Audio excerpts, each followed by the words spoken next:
Hello, everybody. Welcome to another episode of collaboration, I should say. Sorry, I don't know where my brain's at. It's a collaboration between Comic Source and Comic Boom. As usual, our DC Weekly Spotlight for the week of September 13th, 2022. Some solid books this week. Nothing really blew me away.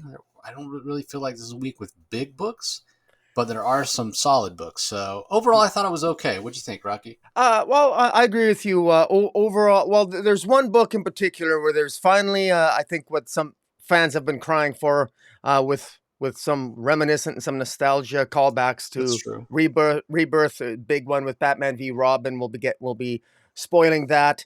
Heads up, this is always a spoiler review. But overall, I thought it was actually more of an underwhelming week. To be honest with you, there was only uh, frankly, if I'm honest, there was only one that I really enjoyed, and that was the Batman versus Robin. The other ones were okay, but nothing that really hit home for me. But we'll get into it. Yeah, I agree. But you're right. I mean, there is a big return this week, kicking off a big story. You mentioned it, Batman versus Robin. Mark Wade had a little bit of a different feel, and yeah, we'll get to it at some point. And yeah, big spoilers. So just be prepared for that. So we'll kick it off with for Future State Gotham. We're up to issue number 17. I can't believe we're in 17 issues of this thing. It won't You can die. argue. Yeah, I mean, you can argue whether or not it's worthy of 17 issues or not. At, I will say this: it does feel like it's reaching some sort of climax, some sort of conclusion. We know Yes. there's been about 1,000 different Batmen recently in the story. We talked about how difficult it is on top of all the moving parts. The fact that it's black and white, it's not in color. Sometimes it can make it hard to differentiate. I will give Jeffo and Giannis some credit for doing the best they can with black and white. It's written by Dennis Culver, and other than that art by those two that I already mentioned, Troy Pateri does the letters. That's basically it. So with Damian having returned from hell and having these magic powers, recruited by Hush, who once again has used plastic surgery to make himself look like Bruce. Then you've got Jace Fox as Batman, and we'll leave alone the fact that in this story he's very recently Batman when it's decades in the future, as opposed to the story going on now and I Am Batman, where he's also newly Batman, and how that can be. I Yeah. mean, he can't be new in both, but whatever. Um, but you've got Jace Fox, you've got a Nightwing who's been sort of corrupted, if you will, as well as boosted by this brain drug, which is basically the mental version of Venom. What Venom does for the body, brain does for your mind. So, we've got those two Batman, plus we've got the original Bruce back, plus we've got this Hush, this future Hush, all claiming to be Batman. And everything's coming to a head with Red Hood, who's been pretending to work for the magistrate, but now has kind of revealed that he's always been working for the Bat family all along.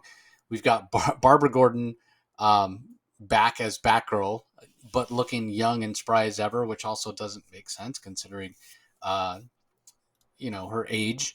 So that can be problematic. But you've got all these Bat members of the family, and we're all looking to who is the big bad.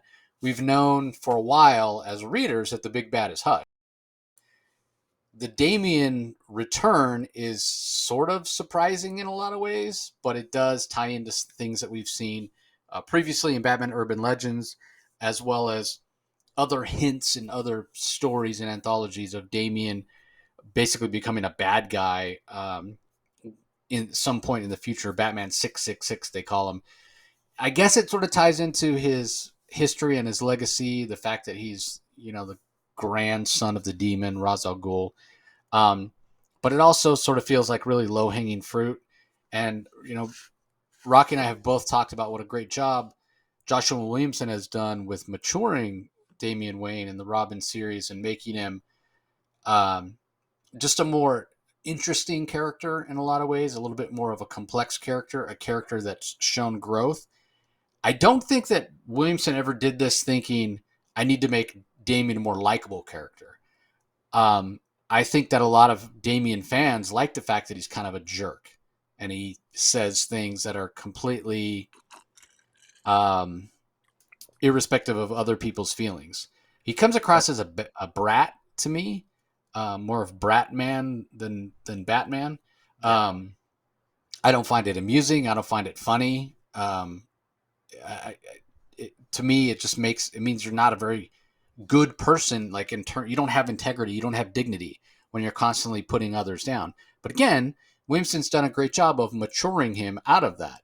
So to me, based on that, this once again is a future that's not likely to come to pass unless something horrible happens to Damien. And I don't want it to, because again, I don't find that this petty Damien who puts people down to be a very interesting character. I'm much more like the Damien who's a bit more conflicted based on what his original upbringing was versus what Bruce has brought to his life.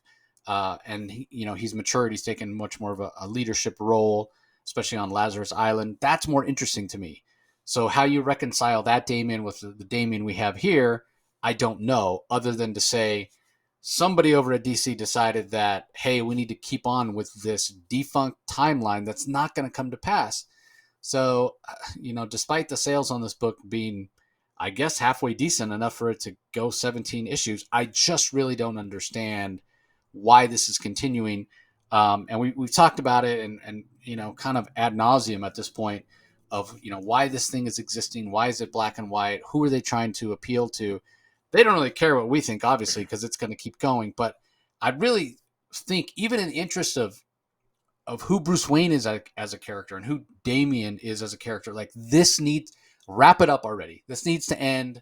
We really need to wrap this up because is it entertaining? Yeah, it's mildly entertaining. It's mildly interesting, but I don't think any of that outweighs the long term harm it can do to these characters in my mind. And not to mention the confusion, the continuity that it can. Yeah.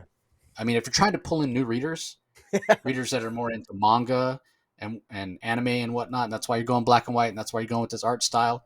I guess I can kind of see that, but again, this is completely outside of continuity, and to me, it's not. That's not overtly enough stated. Because what happens if you do pull in somebody new on this and they read it and then they go try to get started on the regular Bat titles or the regular DCU? They're going to be like, wait, what? Why is this completely different? Forget it. I'm not going to bother. So if that's their thought process, again, I think they might be doing themselves more harm than good.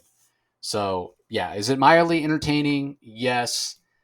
Uh, am I interested to see how it wraps up? Yeah, kinda. Does it need to be over? Absolutely. So I don't know if you have anything to add. I know you've kind of struggled to even Well, stay on. I would just say that again, there's too many Batman in the story. There's too many Batman. The story is just not very good. I find it unnecessarily confusing. Although, in fairness, sure, when I did actually reread, I read this one better than I have in the previous ones, so I can distinguish between the characters when I put a little bit of effort into it. And to be honest, Dennis Culver, who really took over the writing chores here, I think the guy does know how to handle more than one character. Unfortunately, when you're handling a bunch of Batman characters, I don't like when there's more than one Batman. I never have. Batman is special, but he's not special anymore and he hasn't been for 10, 15 years. And I really wish that DC would be moving back to having Batman special, but they're not. They're moving forward, creating more legacy, and he's got more Robins and more Robins and sons and daughters than anyone could ever hope to have in a couple of lifetimes. And it's, I mean, I say that somewhat tongue in cheek, but I guess it is what it is. That's not Dennis Culver's fault. He knows how to handle the characters. So I think Williamson, he got the gist of it. I just feel that this is just something where even at the end of this issue, this is the fifth issue of a five issue story arc, and it ends with one of the Batmen here, Batman 666, Damian being channeling his the spirit of Joe Chill, who was the one that killed the Waynes. Where's that coming from? It just seems out of left field, and it just seems really, really odd, and but kind of cool. Like you said, it's kind of some cool concepts here. I just think, man, wouldn't it be so much cooler if some of these concepts of if there was less Batman and it was just streamlined a little bit as a plot and made it a mainstream DCU story as opposed to one that's sort of, I think there's some really genuinely maybe fresh and interesting ideas here that Dennis Culver is playing with. I think maybe he should have maybe left some of those arrows in his quiver, so to speak, for a story that would be, I think, more widely read than I fear that this will. But kudos to Dennis Culver. I do think he, I think his brighter days are ahead for him. But I will give him A for some effort here in terms of writing probably a decent Batman story that deserves to have more attention than it's probably been getting. Yeah, I would agree. That's a fair assessment. So, all right. I don't know how much we're going to talk about this, but Batman Day is coming up this week. It's on the 17th. I think that's Friday, if I'm not mistaken. Okay. Um, and there is a reprint of the first part of Batman Hush, which I can't even remember what issue that was anymore. I want to say it was Batman 612, maybe. But anyway, it's a classic story. There's going to be, as there feels like there is every year, they've reprinted the Batman Day Hush like just about every year. This was the title that once DC bought Wildstorm and Jim Lee became part of DC, it was like the monthly title that he got back into doing, dedicated himself. I think it's the last time, first time in a long time previous to this, and the last time Jim Lee's been on a monthly title where things came out in a timely fashion. He really dedicated himself to it. Almost killed himself getting this out on time, and it's still the quality of Jim Lee. I think the next thing he tried to do monthly was that Superman story that he did with Scott Snyder. And if you go back, there were a lot of delays, and you go back and look at the art, and some of the art's just not good, not what you would expect from Jim Lee. But anyway, Jeff Loeb is the writer of this. Scott Williams, longtime Jim Lee inker, does the inks. Richard Starking on letters. Alex Sinclair on colors. Um, yeah, the other thing about this is it is celebrating, I think, the 10th anniversary of Hush, right? Or is it the 20th? It's the Probably the 20th. 20th. It's a Yeah, long it's the time. 20th anniversary of when Hush came out. God, I'm We're old. not that young. I was Um, going to say, man, come on. We're yeah, and the other part of this, of them releasing this issue, in addition to it being Batman Day, there is also an advertisement in the issue. The fact that they are coming out with a new Hush hardcover edition, which again, it's not that surprising that they're doing that, because again, Hush is one of those evergreen titles that DC always keeps in print because it makes them so much money. Um, but this new Hush collection that's coming out has, for the first time, a new Hush story in terms of a Batman Hush story that ties into this Hush story, which everybody knows, and not everybody, but most people know, and Batman fans, it's a seminal work. Obviously, the character of Hush has had multiple appearances, many appearances in Batman comics and DC comics ever in the ensuing 20 years. But yeah, this new collection will have a new story that's basically set in the same time period. So that's something that DC has coming out. So if you're at your comic shop this week, you'll see Hush on the newsstands. And in case you're wondering, what the heck is this Batman Hush? It's just the first part of a multi-part story that appeared in Batman back in the day and is one of the most popular Batman stories. And it's really good. It's worth reading if you've never read it. I will say, a lot of times when people ask me, "Hey, I'm curious about DC Comics. I want to get started," I'll say, "Who's your favorite character?" If they say Batman, I do point them to Hush as a good way to get into it, get into the DCU. Because one of the great things about Batman Hush that Loeb did, other than the great Jim Lee artwork, but Loeb really brought in, even though it's a Hush story at its heart, he's the big bad, and it features the return of Red Hood, Jason Todd. The other thing Loeb did is he really brought in a lot of the classic Batman villains, and sort of they each got their own issue in a way, as Hush manipulated things to put them in conflict with Batman. But you get a chance to see Two-Face, you get a chance to see Poison Ivy, you get a chance to see Harley Quinn. You get a chance to see a lot of the Bat villains go up against Batman, and so it's a really good uh, kind of overview of who Batman is in the DCU and how he interacts with the Rogues Gallery. So that's one of the things that really works for Hush. Any thoughts about Hush, Rocky? I've always thought Hush was. I personally have never been particularly impressed with the story of Hush. But I view it as some. I own a hardcover of Hush because I love the art. Jim Lee. Uh, I one of the reasons why I'm ongoing. I'm always frustrated with Jim Lee is that the guy insists on being a corporate guy as opposed to an artist, and he's not. He needs to be an artist more and corporate less. Because I'm selfish. I want his artistry. I want his creative talents, and they don't lie running DC at all. Quite frankly, they lie when he does something. When a guy can do his art for charity during COVID and it makes hundreds of thousands of dollars, I mean the guy is just a creative genius artistically. And Hush is was him just at his in his A game. And Jeff Loeb was probably one of the better Jeff Loeb stories, even though it wasn't my cup of tea. I mean, visually, I mean, I could just stare at those pages every day. So, I mean, it's definitely a classic. I mean, so yeah. I mean, it's good. It's something that deserves some recognition and deserves some love in on this anniversary. Yeah, I sort of agree with you. Selfishly, I would like more Jim Lee art as well. But again, not if we're going to get what we got in Superman Unchained, because that was not in the regular a regular Superman title. It was a standalone uh, limited series, and I feel like a lot of people over at DC at the time kind of thought, "Hey, this is going to be the sort of Superman version of Hush." Well, Superman Unchained doesn't sell well and collected at all, and I think part of the reason is it kind of lost its way with all the delays and whatever. And yeah, that artwork from Jim Lee at times is really rough, especially in there's some big multi-page spreads of like the Batcave and Superman's Fortress of Solitude, and the background details just so lacking. Um, but again, Jim Lee was that was not so long after launching the New 52. He was super busy with his publisher responsibility, so you can kind of understand it. But yeah, just too much to do for one man to do, honestly, especially when he's got like I don't know 7 or 9 kids or something ridiculous like that. So Yeah. anyway, let's move on. Up next, we have Batgirls number 10.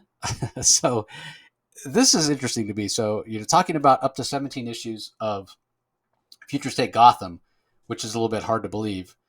Then you flip it around to Batgirls 10, and you're like, wait, we're only on issue 10 of this. It feels like it's been going on forever. Uh, so it's kind of, I guess it's all relative.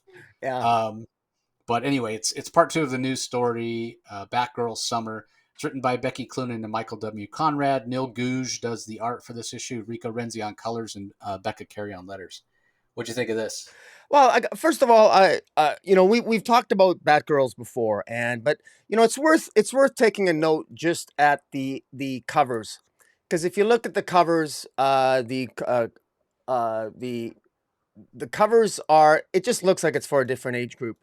I mean, it looks like it's written for a preteen crowd, and and it really truly is written for a preteen crowd. And this issue in particular, it's just it's this could be an episode of DC Superhero Girls where Cass and Steph are literally in the library trying to decipher a code, a cipher, and there's an attractive young man who happens to be the brother of Magazuki from uh, Gotham Central or whatever the hell it is, the Gotham Academy, uh, and and meanwhile we have Dick Grayson coming along with Babs and. We have Alicia Yo making an appearance, and then ultimately it being revealed that the bad guy who's created this cipher and this serial killer is this guy by the name of Mr. Fun, because he's kind of like a Riddler. It's hinted that this who else what Batman villain would create a cipher for the Batgirls to figure out. You'd think it'd be the Riddler, but no, it's this. Apparently, it's this Mr. Fun, and just thrown in the middle of this comic is suddenly Cass. Both Batgirls they see Moth, Mothman in the sky, and they're gonna go try to take him out, and or Killer Moth, sorry. And I don't even know why. I actually I've lost sight of what this central plot's supposed to be. I guess they're looking for a serial killer. Um, and even the narration, the narration is intended to be fun. It's breaking the fourth wall, and you can I get a sense actually that Clunrad, Becky Cloonan and Michael W. Conrad, I do get a sense that they're having a lot of fun writing this particular comic book, and it's just written for a younger crowd. It's not really my cup of tea, but I'd be lying if I said I couldn't see the fun in it. And that's what we've both kind of said from the beginning. And so it's kind of hit and miss with me. There's even Renee Montoya in here. This comic does a really good job of highlighting the vibrant and the heroic women in the DC universe better than Wonder Woman, I might add. This Batgirls does a really good job. We got Barbara Gordon, we got Renee Montoya, we got Cassandra Cain, Stephanie Brown, and we've got like love interests, and you got this Alicia Yo, and you have them talking about boys, and like this is actually like if you're a young woman and you're into the manga, this is something that might be right up your alley. Even the artistic sensibility of it is, I think, maybe I think it's Goog, guided by the name of Gooj on the art. Uh, I, it's not bad. It's not bad, but again, it's not my cup of tea. It doesn't feel like it's really written for me. But I honestly, I again, it's just not my cup of tea, and I feel we review every DC comic every week, and so sometimes I feel real kind of bad. Like if I have a bias that I'm not really a comic book isn't really hitting me, I feel kind of bad that I'm the one. Why should I review it? I feel like somebody who's maybe more passionate about these characters or this particular approach maybe would review it. So I don't want to take the wind out of anybody's sails, and by all means pick this up. But I will say Cassandra Cain was my favorite character in the DC universe, straight up. But this is not my Cassandra Cain. However, I'm hoping that there's a. I'm hoping that this version of Cassandra Cain attracts its own following and loyal readership, despite my old school sensibilities. But what do you think? Yeah, I agree with you. I don't think I'm the target audience for this, but it is a lot of fun, and there is kind of a sweetness and an innocence to it that to me does not reconcile with who Cassandra Cain is and her origins. And we've talked about that a lot, her being your favorite character um, in DC, and them kind of giving us almost a Cassandra Cain light here, if you will. There's also a lot of tragedy when you stop and think about Stephanie Brown as a character and her origins. The fact that her father's Cluemaster, supervillain. She was Robin at one point. She was killed. I mean, there's a lot of darkness there as well. And then Barbara Gordon. You know, Yeah. we see her in this particular issue in a wheelchair. We know that she can walk, and it's interesting. DC's doing another one of those things. They're trying to have its cake and eat it too.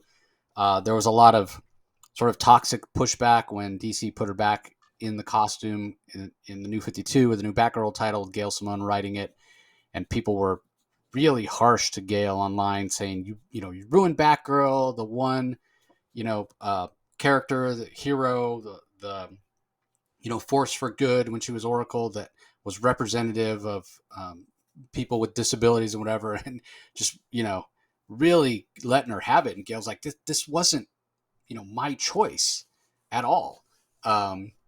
So I don't understand people, honestly, when they think these writers have all this power to do whatever. I mean, so many times it comes from a decision higher up, and editorial, and they're getting their marching orders from even higher up. And at the end of the day, it's all in the interest of making money. That's all it is. I mean, we haven't even talked much on this podcast, at least, about the horrible decisions Warner Brothers Discovery's making. Just when you think things couldn't get worse for DC Comics, they do, because of these stupid, idiotic decisions for these people who. But I will say this for Warner Brothers Discovery, at least the head of it now, he comes right out and says it like it is. He says the reason we're canceling all these shows, the reason we're making every decision we make, it all has to do with the bottom line. we're saddled with all this debt from buying DirecTV. I've talked about it in the past ad infinitum. So he is saying, yes, the reason we're making all these creative decisions has everything to do with making money. So for whatever reason, DC seems to think that the best way to make money off Batgirl, both are all three, Cassandra Cain, Barbara Gordon, and Stephanie Brown, is to put them all in this book and really focus on a younger demographic. Yeah. This is not, to me, aimed at longtime fans of the Bat family and Batgirl, because how can it be when none of this really reconciles with the characterization of who these characters have been in the past, who these characters are in the present in other titles when they show up. Yeah. Now, we've seen plenty of mention of Dick Grayson in this particular title. We know in the Nightwing title that Tom Taylor is writing a story where Dick Grayson and Barbara Gordon seem to be in a relationship, and it does seem like both the writers of this series, Conrad and Clunan, as well as Tom Taylor, are pretty careful about not going too far in one direction or another with Barbara Gordon to have something directly contradict. But the characterization does still seem much more of a mature, um, more complicated and nuanced Barbara Gordon in the Nightwing title. Here, she's very much a different character. Again, nothing overt that you would point out going, oh, that's completely 180 degrees from what she just did in Nightwing the month before. They do a pretty good job of paying attention, I think, to one another's books, so they don't do that. But it's still a version that you wouldn't see. Just like these versions of Stephanie Brown and Cassandra Cain, as I said, tend to be like a light version of the characters. Now, there's nothing inherently wrong with that. And to your point, it can be entertaining, but it does seem to be focused at a very different audience and a very different demographic from what we've seen before. Now, all that being said, I do think that it does have a chance to perhaps start to mature a little bit if they choose to go in that direction. And a lot of that may have to do with the appearance of Renee Montoya here. We know there's a Renee Montoya sort of Gotham City Police Department miniseries coming up later this year that's going to focus on what Montoya is trying to do as the commissioner of the Gotham City Police Department and how she's sort of trying to rebuild it after, Yeah. Magistrate and Joker War and all those kind of terrible things. If this book ties into that closely, that's a very mature book. So if this one ties in closely to that, I would think that you would, again, whether you want to or not, you'd have to get a little more serious in this title. So I guess we'll have to wait and see. Yeah, Um, it is worth pointing out that Renee Montoya, her conversation with Batgirl on the rooftop in this issue, Barbara Gordon essentially agrees, or she later, I mean, she hints at it, but then later confirms in the comic when she talks to Cassandra and Stephanie that she's going to be doing less hacking.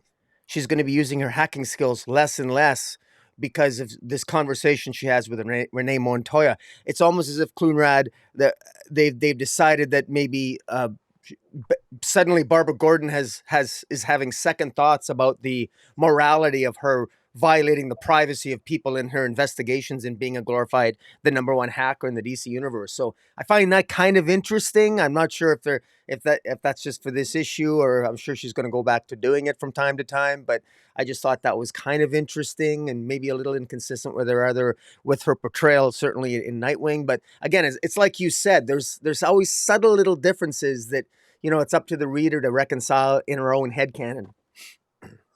yeah, that is a very interesting aspect of the story. That's actually what I was gonna touch on next. At first, I sort of took it as, okay, so that means she's not going to hack into the Gotham City police database. I mean, that's the whole reason she meets Montoya, right? Like, she thinks to herself, I don't want to just hack in. I'd rather have the personal touch.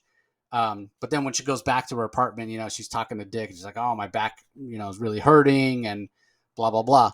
So how much can she be Batgirl? Are they planting a seed for that in terms of, the chip that's been implanted, which I don't really understand. Like I get it if you're using it as a reason to get her back into her Oracle persona, because there is a segment of fans, like I was talking about, that really enjoy that.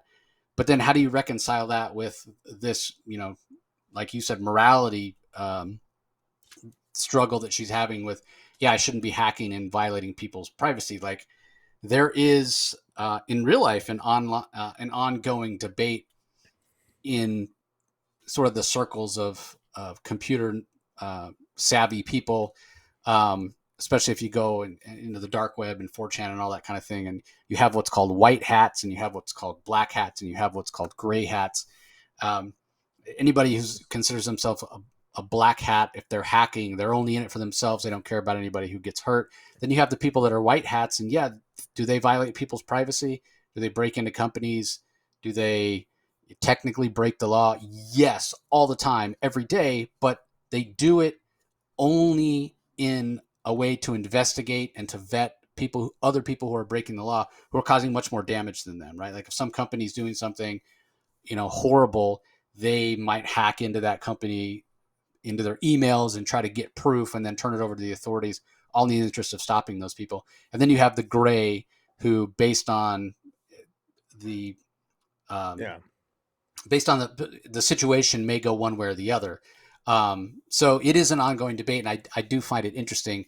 But again, is this something that they're going to explore? Because that is interesting, but it's also a very mature theme. Does it fit the target audience that they're going for? If the whole reason they're doing this thing with Barbara's chip is to get her back in the wheelchair. If you take away Oracle's ability to hack,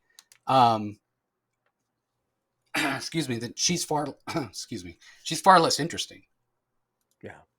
No, no, it's true. She's but I mean, they got to decide. She's got the Batgirl versus the Oracle personages, and it depends on which aspect of that you want to cater to. I think, but frankly, Tom Taylor, I think's done a good job of balancing those two, and frankly, Barbara Gordon here has played both sides of the fence as well under Clunrad, and. Again, I think that there's some aspects of these stories, like you said, they're maybe difficult to reconcile, but then it is two different audiences that they're catering to. And I think, whether one likes the concept of the DC Omniverse or not, clearly this is sort of the idea that everything matters, and that includes slightly different interpretations of the characters that we know and love.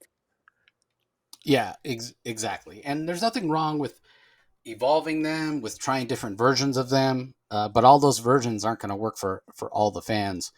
Um, and what you don't want is the tone of a book shifting, or it can be a bit of a wasted potential of a particular storyline or aspect of a character if the tone of the book doesn't allow you to explore an interesting idea fully. So um, they're doing. I will say I'll give them a lot of credit for sort of walking this tightrope, um, and it is pretty interesting. So yeah, and again, credit for showing the relationship of Dick Grayson and Barbara Gordon. Um, I felt like that was a little bit of a mature scene. I mean, clearly they've spent the night together.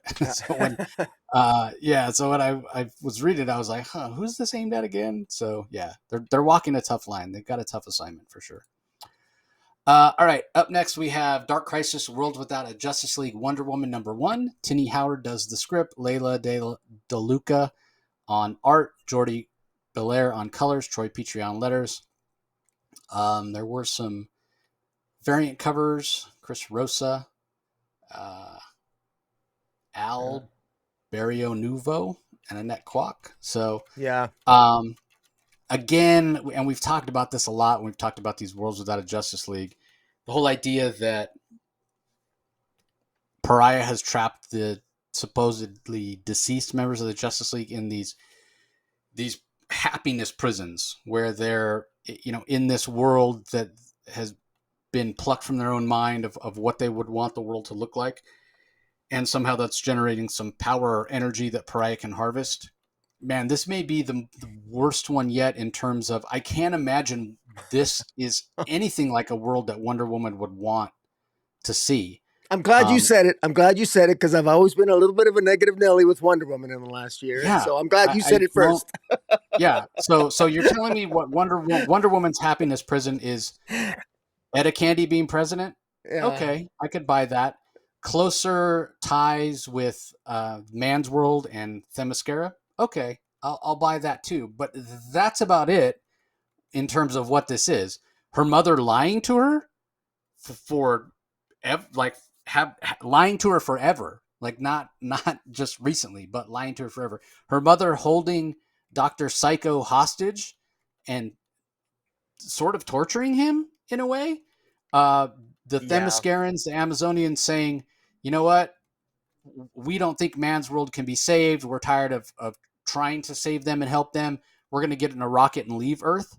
Like none of this feels like the dream of Diana Prince in my mind. Yeah. So I No, had a it's really hard time with this. I will say that the storytelling by DeLuca is really strong. I was impressed with that. Um, Her style isn't really my favorite type, but it did work with the tone of the story.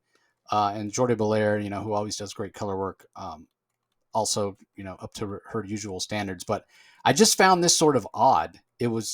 It felt more like if you wanted to imprison Wonder Woman in a world that would frustrate her and anger her, this is the world you would pick. Not I wouldn't say this is a world that would make her happy.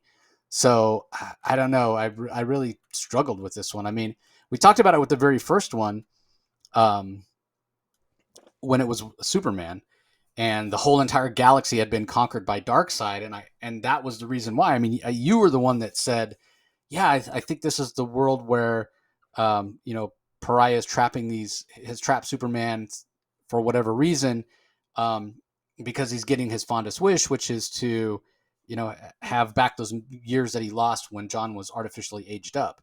And I pushed back on that, thinking, I can't believe, a world that Superman would want, or a reality that Superman would want, would be one in which Darkseid had conquered the rest of the universe. But it turned out to be true. But again, at least he got the years back from John. Other than Etta Canada being president, um, I don't really see what Diana gets out of this. And I don't, in all fairness to the friendship of, um, with all respect to the friendship of Etta Canada and Diana Prince, I don't think Diana's laying around going, what would make me the happiest in the world if Etta Candy was president? Like that's the yeah. one thing she gets, and I just don't think it's enough. So yeah, it's a little bit these Dark Justice or Dark Crisis Worlds Without a Justice League. They've been a little rough. Um, Yeah. but Very I rough. will say the backup that we'll talk about here in a little bit, I felt almost completely opposite of. Um, but that one is, when you think of it from that same perspective of a happiness prison, I have some issues there, but it was a much more interesting story and the artwork was fantastic. So anyway, but I'll talk about that in a second. Let's get your thoughts on the main story here. Well, just to be clear, all of these Dark Crisis side stories, collateral issues, World Without a Justice League, I think I can safely say now are, in my view, and I say this with love, they're terrible. They're not very good, and they don't reinforce the central narrative. In fact, they betray the very premise that is spelled out at the very beginning when it says that these worlds have been created from the innermost hopes of the Justice League. They have not been created from the innermost hopes of the Justice League. How do we know that? Because we've read the stories. And you've just touched upon in Wonder Woman. And we can talk about how the Superman story, that wasn't really Superman's innermost hope. It was to some limited extent, but then it became completely bastardized because Pariah is clearly doing something to screw everything up. And that's the most polite thing I can say about it. Yeah, same thing with Green Lantern. Same thing with the Aquaman backup story and with the Green Arrow and with Hawkgirl. Everything, these are sort of like the innermost hopes, but yet they're really not. This is disjointed and it's kind of all over the place. And all for what? We know that apparently these worlds, these stories that we're reading, are supposedly creating energy for Pariah to do what he did in last week's Dark Crisis number 4, which was he has now brought back the infinite Earths, all from the energy created from these heroes in these worlds where they're exploring their innermost hopes. But as you said, how does this illustrate Wonder Woman's innermost hope? Wonder Woman's innermost hope is to live on a world that almost destroys itself by nuclear war and her Amazons leave Earth, giving up on Earth. and where she selfishly cares that her friend Ada Candy becomes president, or where she refers or she whisks Ada Candy away and says the words, "I'm going to take you away from the so-called security of man's world to the true security of my kind." Sounds kind of bigoted to me. I don't like the language that Wonder Woman is here. I think everything about this, I think, is just terrible. She talks about Wonder Woman tells Ada Candy, "You have defeated your enemies in an ideological battle." Wonder Woman, she just became president of the United States. Is that how you would describe it? She defeated her enemies in an ideological battle? Is that how you think of the political process in the United States? If it sounds like I'm nitpicking, maybe I am, but in these politically toxic and divisive times, this is not what I think that one how Wonder Woman should be talking or acting. And it really, really disappoints me, to be quite frank. And I've said before, time and time again, and I know I sound like a broken record here, but I think it's time that Wonder Woman stopped referring to man's world as man's world. If you're going to preach equality, stop referring to a planet whose population has more women on it than men as man's world. It's kind of insulting, especially if you're purporting to preach equality. But this is Wonder Woman's innermost hopes. It just bothers me. And then Doctor Psycho is Doctor Psycho. We know to be a chauvinist pig. We know that. And so the fact that he's being kept hostage here, but Dr. Psycho here is a guy who basically admits that he's wrong. And of course, when he admits that he's wrong, he says to Wonder Woman, "You really were better than all of us all along, and you didn't gloat about it either." So this is Dr. Psycho. I mean, writer Teenie Howard here is writing a Dr. Psycho who is falling on his knees. "Oh, Wonder Woman, you're so great. You always knew. You're always so great." This is almost maybe pull back on the compliments of how perfect Wonder Woman is. And then the Amazons, I guess they're not as perfect as Wonder Woman. And it just, this whole thing just kind of rubbed me the wrong way, to be honest with you. I mean, Wonder Woman's dream, we all know what Wonder Woman's dream is. She wants a world of peace and prosperity, and where people get along and love each other, free of prejudices and any kind of gender inequality. But that's not really what this is, and it's just very, very disappointing. And it was just a little disheartening. The art by Leila DeLuca, I thought it was devoid. I thought it really, there were moments when the art I thought was fantastic. The last page was the best art. I thought Wonder Woman looked majestic and gold, walking out. I'm not sure where she is, but it looks pretty good. But a lot of the scenes I thought were devoid of backgrounds. I thought the coloring was pretty good by Jordi Belair, but the coloring had to be good because there was no backgrounds otherwise. So she really needed to rely on the backgrounds. There were scenes that were all basically, again, the coloring, I think, compensated for what I think was not the greatest. I thought the art was. I thought the art left much to be desired. When I first saw the so-called Ark, the missile, I thought it was a missile. I thought it was a nuclear missile. Apparently, it's an actual spaceship. So again, maybe I'm nitpicking, but I thought the art could have made that more clear. Overall, I understand what the purpose. We all understand what the purpose of Dark Crisis Worlds Without a Justice League is, and it's not Tina Howard's fault or the other writers' fault that they. Maybe it's Joshua Williamson's fault, maybe it's editorial, but they've not done a very good job of convincing me that these stories actually are cohesive and come together with one central theme or narrative. It just doesn't. It's just too disjointed for me. I get it. I have headcanon. I love DC Comics. I'm a sucker for a good crisis, so I'll reconcile it in my head. But these stories kind of missed the boat for me, and I can't believe how much of a missed opportunity it is for these writers. I mean, do they actually think that this is the I mean, all these stories so far, that this is the story of what you wish for all these heroes, that this is what their quote innermost hopes are? I mean, I find that really hard to believe, but I'll let you start talking about what I think. I agree with you is by far better story here and far superior art, and that's the Martian Manhunter story called Martian Squid Hunter, written by Dan Waters and art by Brandon Peterson, which was pretty good. So go ahead. Yeah, gorgeous colors by Michael Ataya too, which is why this art really surprised me when I saw it. I'm like, oh, I really like the colors. It's black and white with just some spots of red here or there, and then when Martian Manhunter himself shows up, the normal John Jones, we get a little bit of green. I'm like, man, this art is absolutely gorgeous. Who did the line work? And I go and I look and I see it's Brandon Peterson. Now, I'm a fan of Brandon Peterson's style, but a lot of times where his art sort of I don't particularly enjoy it is oftentimes he'll put this really thick, brightly colored line around his figure work, whether it's white or green or yellow, and it really separates the figure from the background. And I don't particularly care for that. So in this issue, what he's done, in this story, what he's done is that instead of being a white line or brightly colored line, it's a black line. And because the backgrounds tend to be in black and white, it really, really works. I mean, there are a couple panels where the background is just black and John Jones is outlined in red, but it doesn't, because again, it's that limited palette, it still works for me. So I thought this was fantastic. And my thinking was, man, Brandon Peterson, this is the way his artwork should always be colored because it just works on a much better level for me in terms of not having the uh, primary figure story, whatever, in the particular panel be separated from the background and feel disjointed. So I thought that worked really, really well.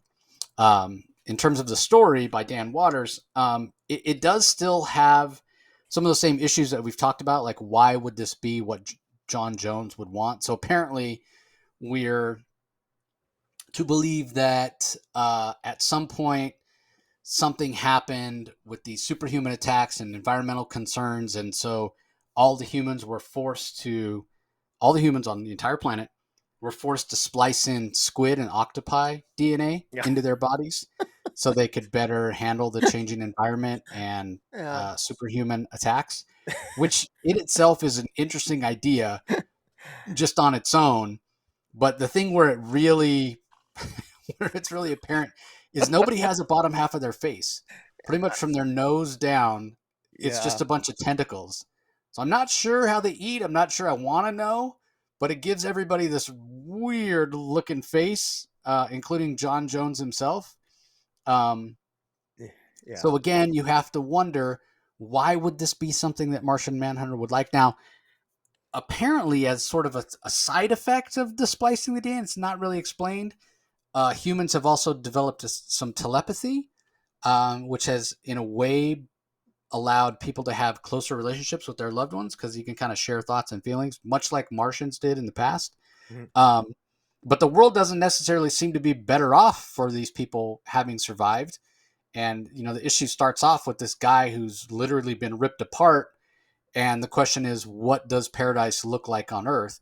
And then come to find out, the person that's done this is Martian Manhunter himself. And he's sort of using that same excuse that we've seen Thomas Wayne use in Flashpoint Beyond, which is none of this matters. This isn't a real world. This isn't a film. It's not even as real as a film. I can kill whoever I want because none of this matters. None of these lives matter. It's all a false paradise. Um, and the John Jones in the story, the one with half a squid face, without hesitation kills Martian Manhunter, or shoots him in the head anyway, and says, "You know what? I don't really care. I saw one planet burn, and this is my new paradise. I have a family. I have things that I care about, and this is paradise to me." Again, we could make that argument that doesn't make a whole lot of sense for who John Jones is as a character. But what's interesting is this is the first time in any of these stories, these World Without a Justice League stories, where we see somebody who's self-aware enough to start pushing back on the reality, right? Well, Because actually, this Martian Aquaman Man, did. Arthur Curry did, sort of, at the end of yeah, Aquaman. He he's sort of, like, something doesn't feel right. I mean, you yeah, could make the argument that Superman as well, yeah, Wonder Woman as well. If you take the story in a certain context, why did she get so mad at yeah. her mom because she doesn't believe that kind of thing really would happen?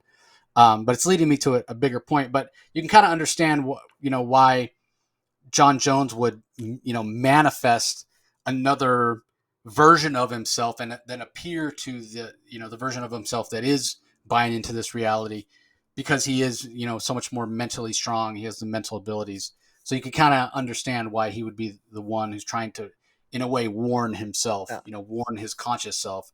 Think about it. This Martian Manhunter that shows up here is kind of a manifestation of his unconscious, warning his conscious self, hey, this is not real. You're buying into something that's, a construct, a mental Yeah. construct. As far as, us complaining about, yeah, this is not what their happiness would look like. And you nailed it right from the start when we were talking about the Superman one and saying, this is corrupted by Pariah. Pariah's got a lot of trauma based on, the way he was created, based on the Anti-Monitor saying, okay, you're going to have this power, you're going to have this ability, that you're going to go and appear in all the realities and on all the Earths that are about to be destroyed. He's seen maybe more people die than anybody, ever in the history of the universe. So if that colors his outlook, it very well could be that in his mind, what he wants is to not have seen those deaths. He wants to, restore the multiverse. He wants to restore his family. It's what he's always wanted. But it could be that he's so far gone that he's gone into these heroes' minds and plucked the first thing he came across that he thinks will make them happy. Something close to the surface in the case of Superman, something recent with John being aged up, and not bothered to look deeper into who these heroes are and think that these kind of flawed and really terrible realities that these happiness prisons are would be enough for them, because in his mind it would be enough for him because of everything he's gone through. And if I think about it in that way, I can kind of give these writers a pass, give everyone a pass on why these worlds look the way they do, and why it's not working out. I hope if that's actually the case, and that's why these worlds Yeah. aren't really happy or utopian at all, um, then that would make a lot of sense to me. And I hope that we get there, that's what's actually going to be the case. And the other part of it could be that the way all these heroes are going to break out of these prisons rather than being rescued themselves is they are going to come to the realization that, yeah, this place that I live in is awful. Yeah. And there'll be some sort of Well, self-awakening the because they this are so flawed. this issue, this Martian Manhunter one was the best because it conveyed what I think is the central premise, and you certainly touched upon it, and that is Martian Manhunter, because of his telepathic powers, he's the best equipped to know when somebody's feeding him a telepathic line of bullshit. And so, and he's so desperate to tell his other mental aspect of himself that this is not real, that he actually becomes a murderer in the dream world, to because he knows it'll attract his self, because he knows his other self has a strong moral compass. So he becomes a serial killer in his own perfect world in order to get his own attention. That's what I find so cool here, and that's what I like about Dan Waters does with this story. But unfortunately, Martian Manhunter fails, and his other self manages to kill him. So because he doesn't believe, his other self actually doesn't believe him because he likes the world that he's living in. So, but there's still, I still, I think it's a great idea to have at the end of each of these stories, if there'd have been, if there'd have been more hint that Pariah was, I mean, Pariah was showed up at the end of the Hawkgirl one, laughing. He was laughing at the end of the Hawkgirl one. Aquaman called out, was talking to somebody at the end of his, and now Martian Manhunter is doing here. But we had nothing with Superman, nothing with Green Lantern. I don't think these stories have been done very well. I don't think they've been editorially managed very well. It should have been more clear, I think, because this doesn't feel like these are the innermost hopes of these heroes, and it's really, really unfortunate. You and I and astute readers we can create our own headcanon and justify these stories, and that's what we're going to do because I want to make them work. But we shouldn't have to do that. But I don't want to take away from a great story here by Dan Waters. I don't imagine Dan Waters is necessarily super familiar with Martian Manhunter. I mean, really, what writer is? But I'm impressed with this story here, and he actually makes it really work in a way that is far more creative than any of these World Without a Justice League stories we've read so far, in my opinion. Yeah, I would agree, and a lot of it again has to do with that artwork. It's just so fantastic. It really worked.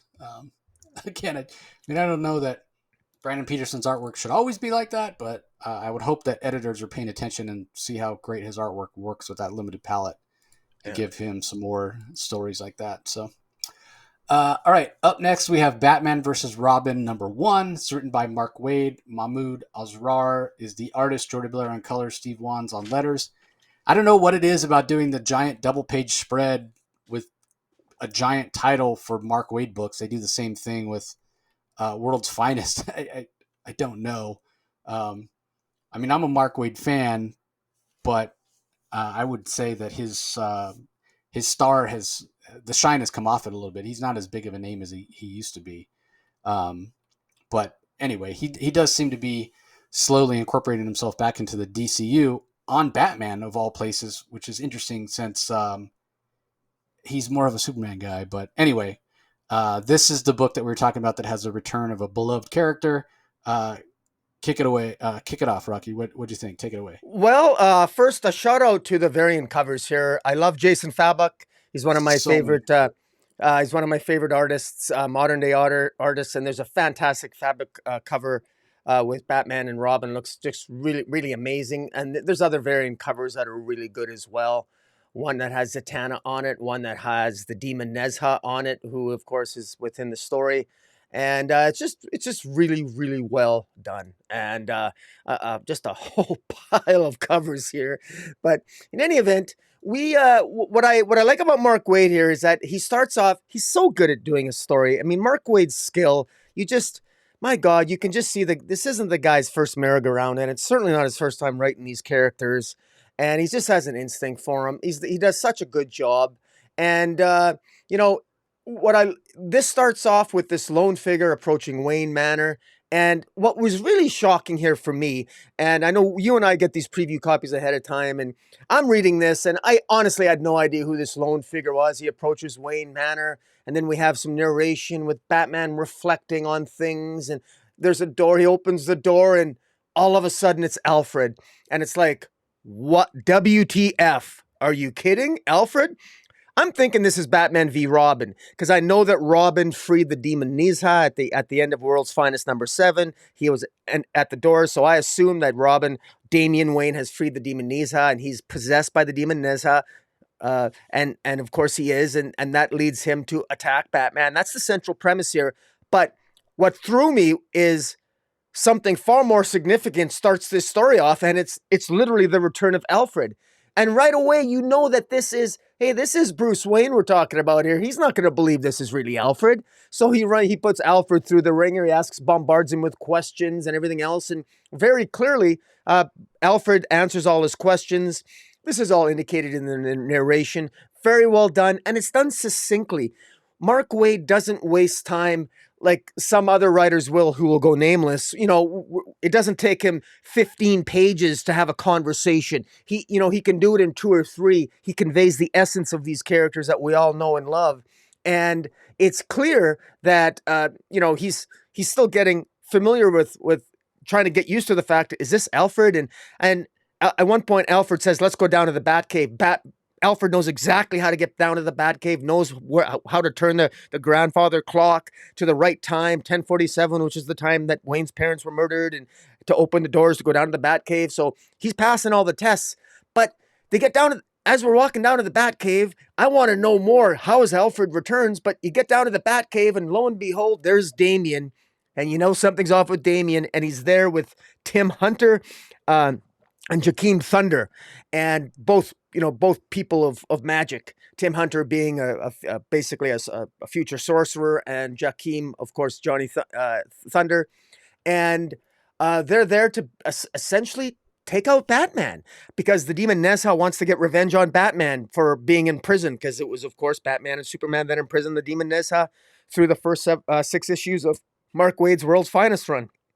And so lots of action here. His Batman knows his son. He knows something's possessed Damian. Him and Bruce and Alfred barely managed to escape. Damian doesn't believe that this is really Alfred. He believes it's a trick, but they managed to escape. Batman ends up taking a key with him that he got from Zatanna, and because Batman just intuitively knows that he's dealing with magic, he makes his way over to he wants to make his way over to find Zatanna. And it's pretty cool what Mark Waid does. He's got a magic key, and because Zatanna gave him the key, Zatanna told Batman, no matter what door you open with this key, you'll always open into my domain, my house. I thought that was pretty cool. I've never seen that I've never seen that concept done in Justice League Dark. If it was, people can correct me in the chat, but I think that's a pretty cool concept. And it ends up that all of the Justice League Dark have been defeated already by the Demon Nezha. And in fact, many people, many heroes have already been defeated by the Demon Nezha. And because you see Zatanna incapacitated in between life and death, hanging on a hangman's noose. Uh, John Constantine has been taken off the board. The demon Etrigan has been caught in between transformations between Jason Blood and the demon. And it's clear that something is going on here. And Damien is frustrated, and the demon Nezha, and of course Mother Soul, uh, they want the demon Nezha and Mother Soul are frustrated with Damien because he failed in taking out Batman. And right in front of the demon Nezha at the end you can see that they've defeated other enemies because there's relics of other heroes. You see I think that's either Alan Scott's Green Lantern, or it's Hal Jordan's. There's Bibbo, the Detective Chimps cap. There is I think that might be Blue Devil's trident or Aquaman's trident. I'm not sure. There's a necklace that might be from another hero. I'm not sure who the other armor is from, but this just excites me. This excites me. I mean, this is why I read comics. I'm so excited for this because we get so much cram packed in this opening issue. I'm excited to see where this is going to lead, and to top it off, man. And I can't believe I'm saying this, but by the time I got to the end of this, I almost forgot that Alfred returned, and I'm really excited to know the secret of his return. But I'm so excited about where this story has gone. So, man, I'm quite impressed, and I just want to give a shout out here to I just want to give a show on the screen.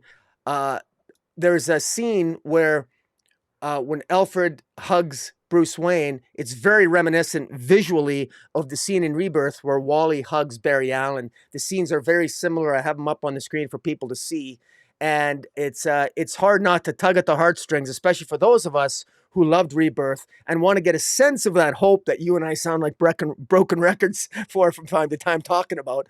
But I was really impressed with this, how we and it was such a wonderful surprise because I wasn't expecting to see Alfred in this. And I know maybe it was spoiled a little bit in some quarters, but I think a lot of people are going to be pleasantly surprised by this. So, what do you think?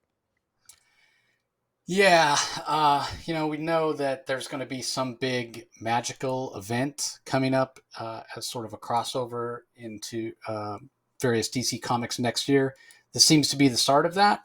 Um, but I've never particularly enjoyed. I don't know if it's the characters or what, but I've never particularly enjoyed the Magic corner of either the DC or Marvel universe. Doctor Strange and Doctor Fate and all that sort of stuff. They're just not characters that inspire me. Maybe it's because at the end of the day, Magic is such an ex deus machina, right? Where you can write your character into a corner and then just have them snap their fingers. And well, how did they get out of it? Well, it was magic. So I don't know. It always seemed to be like a bit of a cheat to me.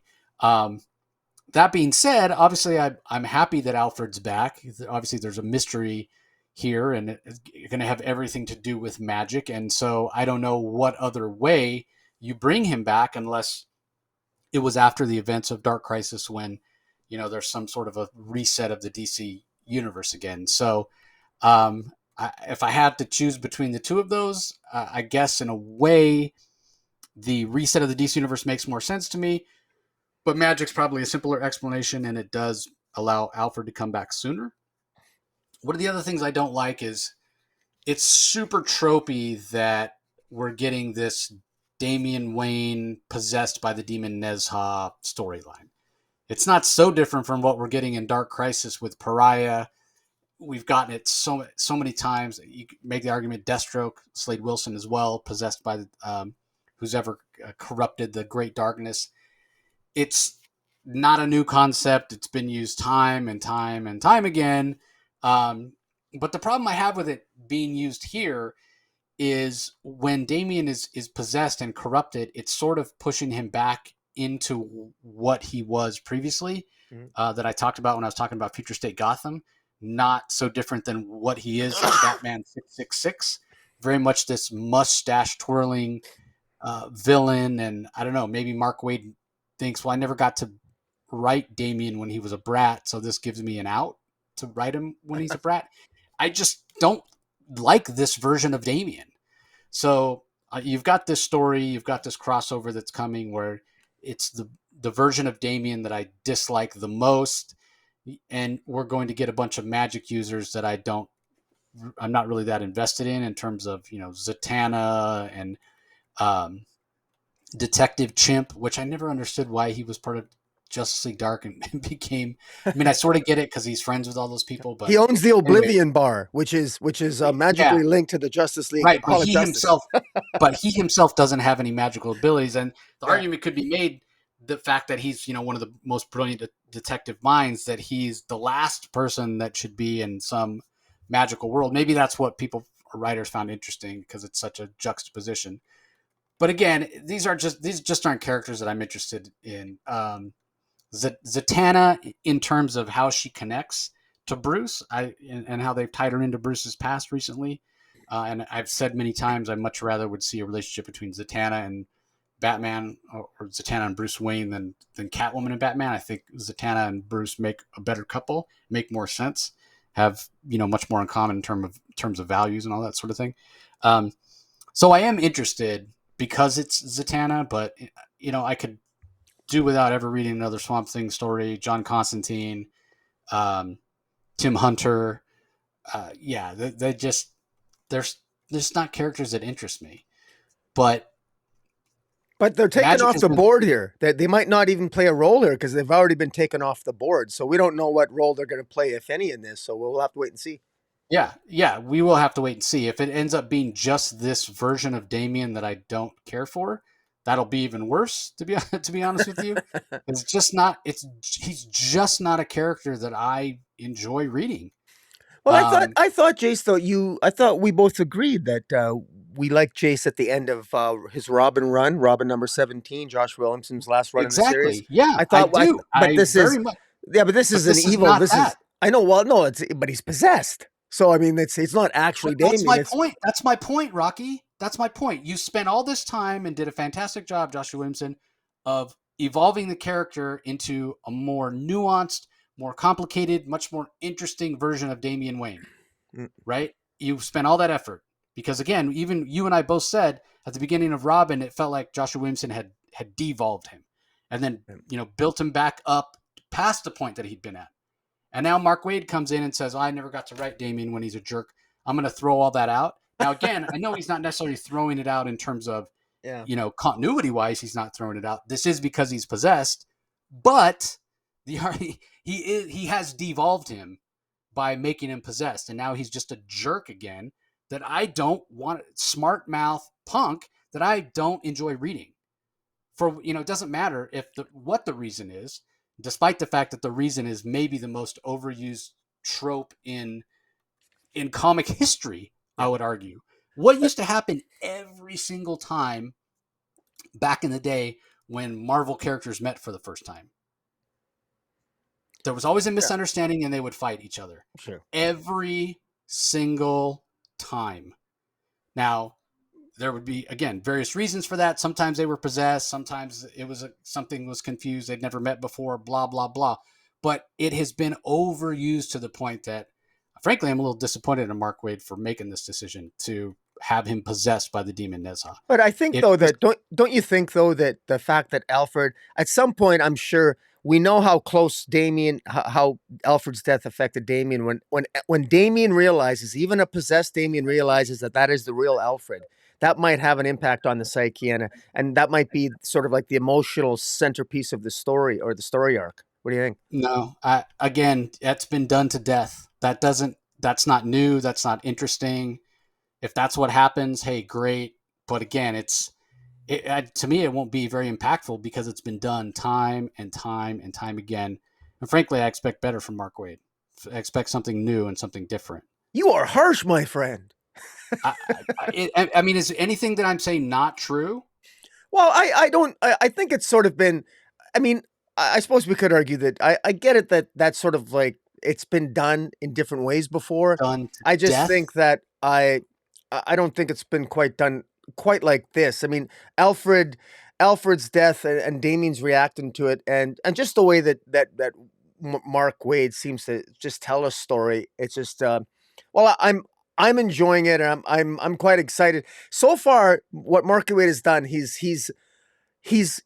he's taken what on the one hand should be a very almost tropey story, but World's Finest, what those first 6 issues, what was so special about them? Well, frankly, it was just I loved his creativity, I loved his choreography, I liked the manner in which he told a story that ultimately, if you just look at the bullet points, doesn't sound all that great, but the way that it came across, I mean, it's very memorable and it's, and I think it's resonating with fans. And I don't know what it is, but I just get a feel that I get a sense in the back of my mind that the old DC that I know and loved is returning with his writing with Well, you're this. And right. You're right there. You're right there. The old DC is returning because again, Mark Waid is turning back the clock on Damien.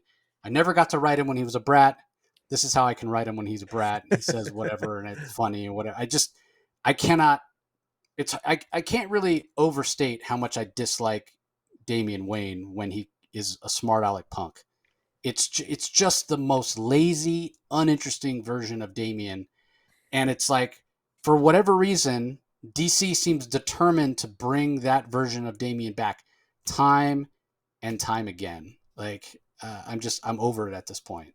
So, are there interesting aspects to the story? Yeah, there are some interesting aspects to the story. I love that Alfred's back. I hope that we get some Batman Zatanna, but in terms of the Damien aspect of the story, the possession aspect of the story, and maybe that emotional center that you're talking about with Damien realizes it really is Alfred, and that's what pulls him back from being possessed. It won't land with any impact for me because it's been done time and time again. So that's just my own personal thing. somewhere Mark Um, Wade is hearing you and he's saying to himself, challenge accepted. hey, I hope so. I mean, like I said, I'm a fan of Wade, but I'm not a fan of Damien. I'm really not.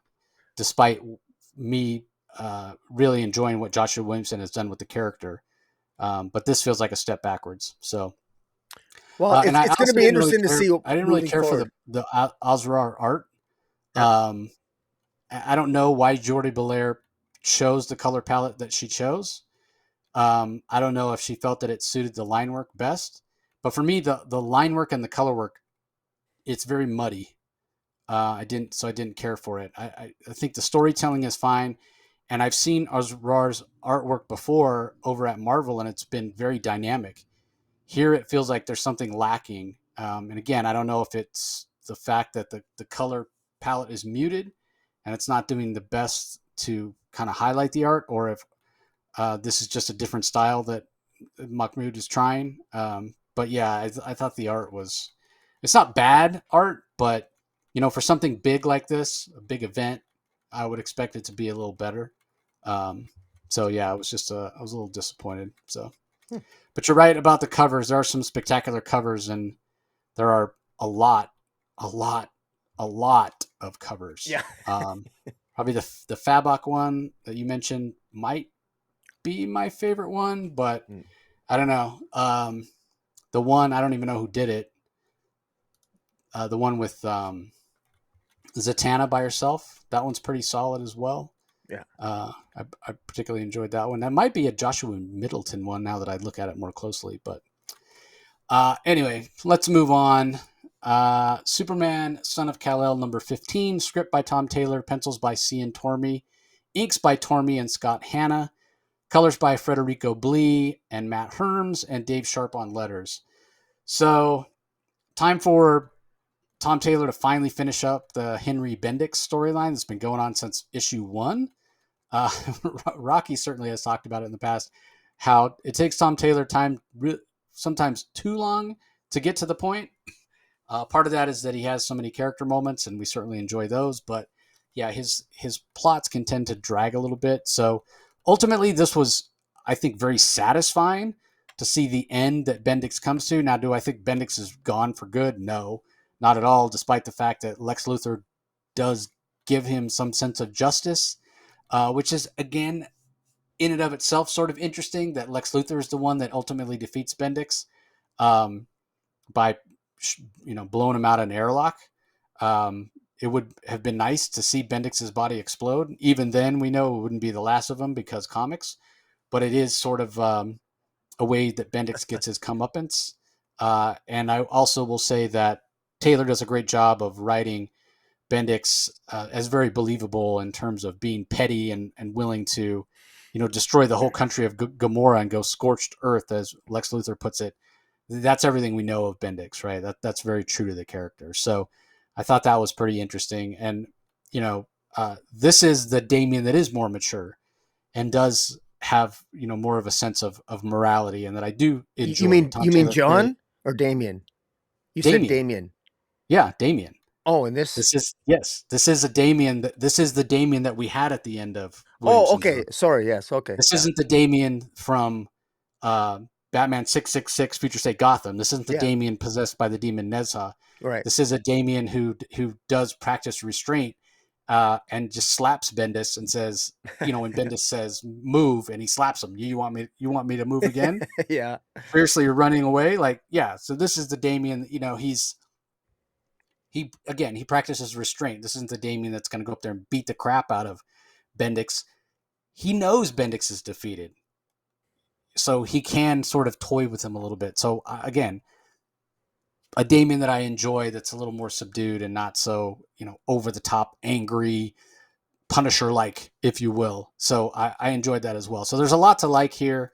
Obviously, the seed is planted for something more, because when Bendix does go up, he teleports himself to this satellite, and that's where the satellite has a lot of LexCorp tech, and that's how Luthor defeats him, because Bendix can't really do much, because Lex basically uses his own technology to take over the satellite and blows Bendix out the airlock, as I said.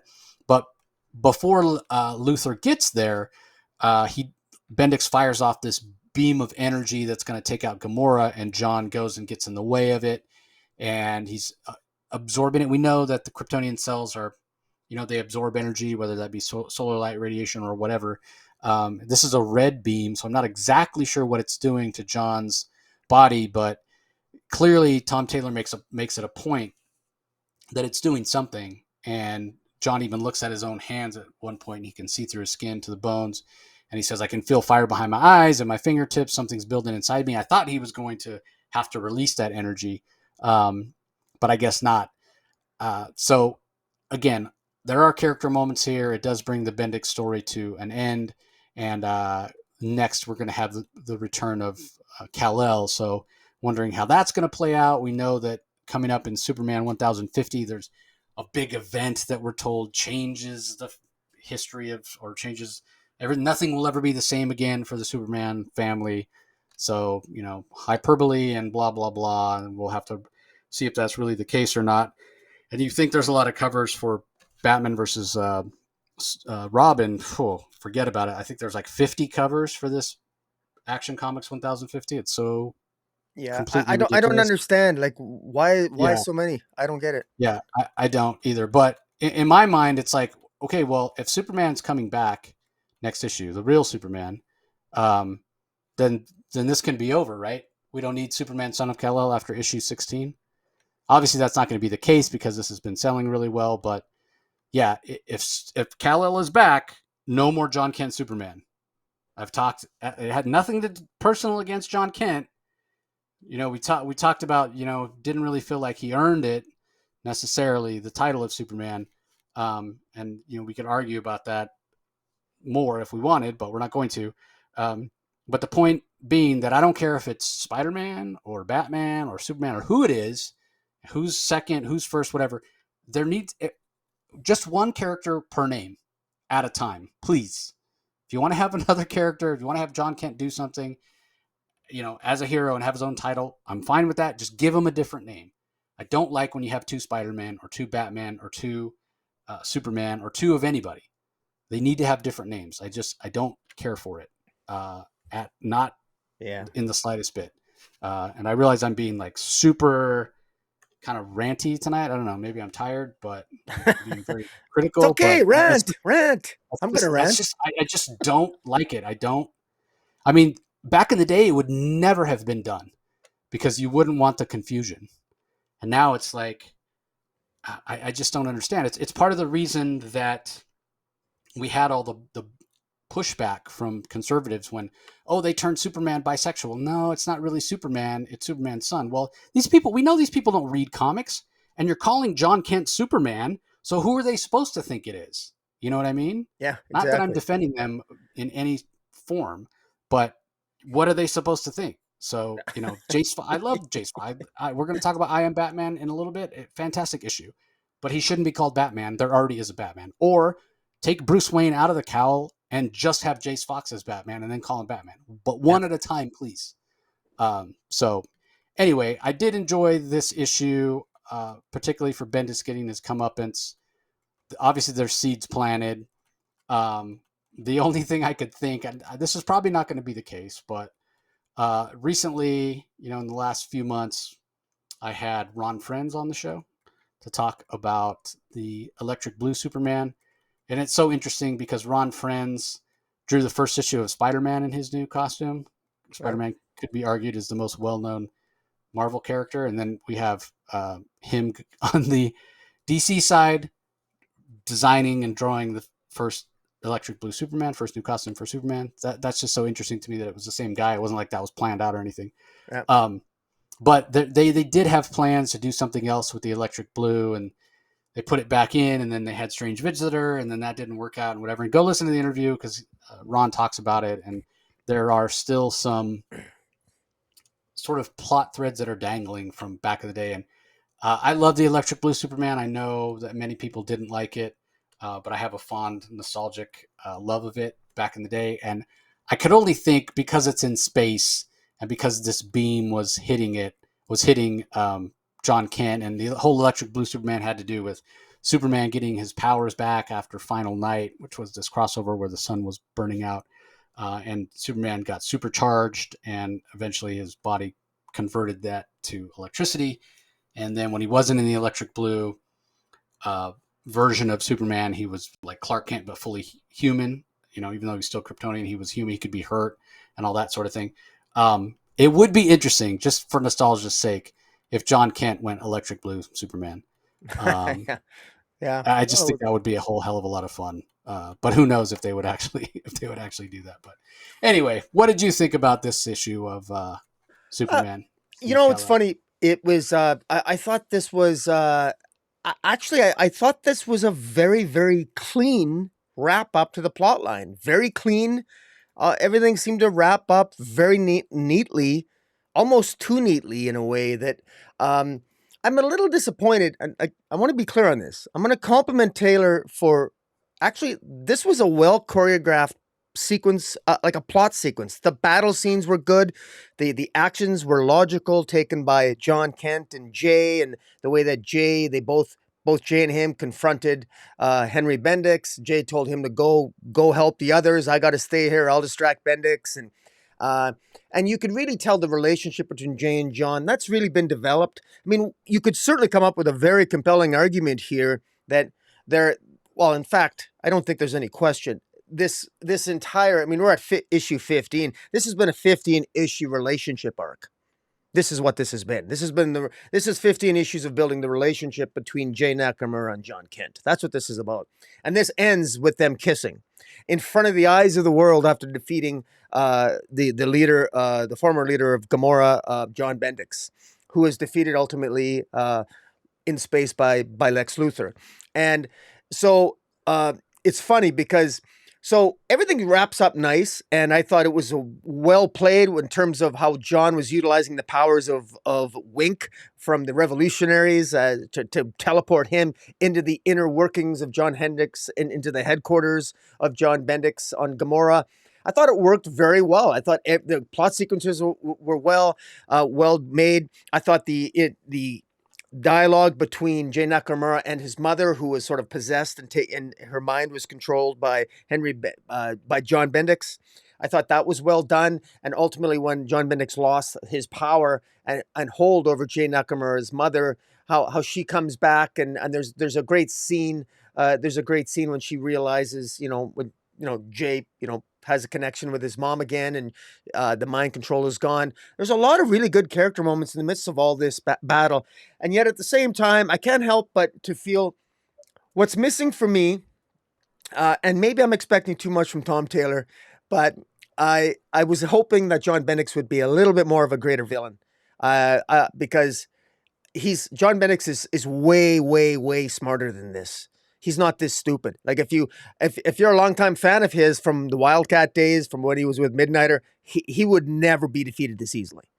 But then, of course, I'm thinking back to the Wildcat days and the Wildstorm universe and what have you. But I get it. Uh, I think he's more on par with Lex Luthor. To me, he's become Lex Luthor's bitch here. So it's a minor little nitpick of mine, but John Bendix is not this stupid. He's a little bit too megalomaniacal here, and that to me it betrays how he was portrayed at the early stages of this. When, I mean, in the early issues, I was fascinated by the idea that how does John Kent defeat a guy who has the sanctity and the sovereignty of a nation protecting him? You can't just, I mean, the fact of the matter is that no, John Kent invaded a nation. He invaded Gamora. There's probably going to be no fallout from that, or if there is, it's going to be breezed over because it's an issue that you don't want to deal with. And I get it. But again, but the wrap up is very nice. I think for fans of, particularly fans that love Jay and John's relationship, they're going to love this issue. This is really playing into that. This was very respectfully done. Say what you will, regardless of one's comfort level or how you feel about the bisexuality of John Kent. I don't think anyone can argue that this was not very respectfully done. And he's got a healthy relationship with Jay Nakamura, and they clearly have feelings for each other, and it shows, and they're not afraid to express those feelings to the eyes of the world. Having said that, I want to just say what I'm reminded of at the last, on the very final page where I see John and Jay kissing. It makes me miss the secret identity. I still miss the secret identity. I think I would prefer that they would have kept their identity secret. That Superman would keep his identity secret. I long for the return of the secret identity. I think actually his relationship with Jay Nakamura would be more interesting if he also had a secret identity. Personally, I think that would add more drama and more potential for stories.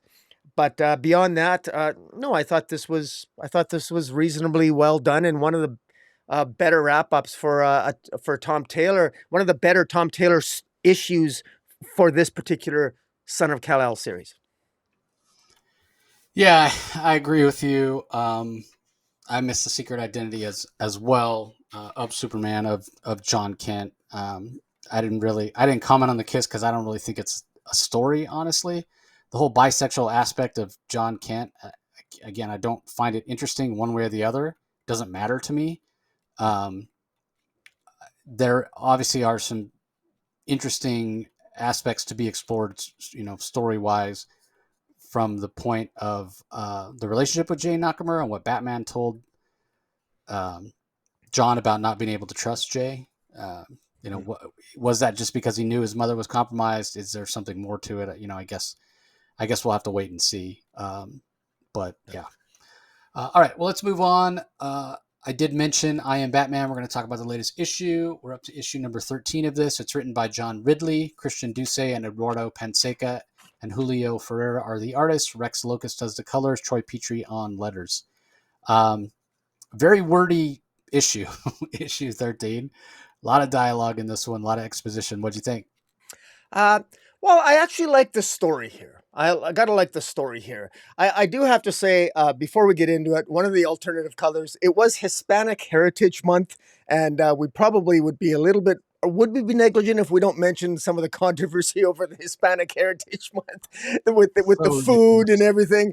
This is, I gotta say, one of the alternate covers of I Am Batman here, I Am Batman issue 13, is Renee Montoya surrounded by a bunch of fruit that apparently must be associated with the Hispanic heritage, which, forgive my ignorance, I thought food was food. But in any event, it seems a little bit silly to me, but, it is what it is. Do you have any comment on that, Jace? No, I mean, I think the same thing that a lot of people think, or have stated online. The fact that to you Hispanic heritage means food, like that's very reductive to what Hispanic heritage is. They have a very rich history going back, especially if you're talking about North American Hispanic people who have ancestry that are Mayan or Incan or the Aztecs. It's a very rich history in terms of mythology and belief and traditions, and to reduce it down to just food, Yeah. I think is yeah, that's very reductive. I mean, you could do the same thing to the French. You could do the same thing to Italians. I suppose not so much to Britons, people from the UK. Not to be rude, but probably because their food's not very. Again, I've never been to England. I don't know, but I hear stories. Yeah. I did have some good friends at one point that were from there. Um, the girl was probably around my age, and her mom was a traveling nurse, and she came over to the United States and was working here. And they had British food, and I tried several things, including Vegemite. Yeah. And oh my god, I swear to God, it tasted like earwax. So I can kind of. Well, I've never tasted Uh, earwax, so I don't know what that tastes like. oh, I'll oh take my your word god, for it. it was one of the worst things I've ever had in my life. I don't understand how people can eat it. So, Yeah. uh, yeah, there's a lot of love and a lot of history and a lot of traditions, wrapped around the kitchen and the culinary arts of Hispanic, but it's a lot more than that. So, I yeah, a poor decision for Hispanic Heritage Month to make everything food related, and at least they made the right decision with the Kyle Rayner artwork and took away the bag of tamales and put back the original artwork that references a very famous mural for Hispanics to do with freedom fighting and that sort of thing. So they're not all food related, but all but one are. And yeah, it just feels a bit. It feels a bit like the person that made that decision didn't really think it through that well, to be honest. So Yeah. anyway, Right. the issue itself. What do you think? Yeah.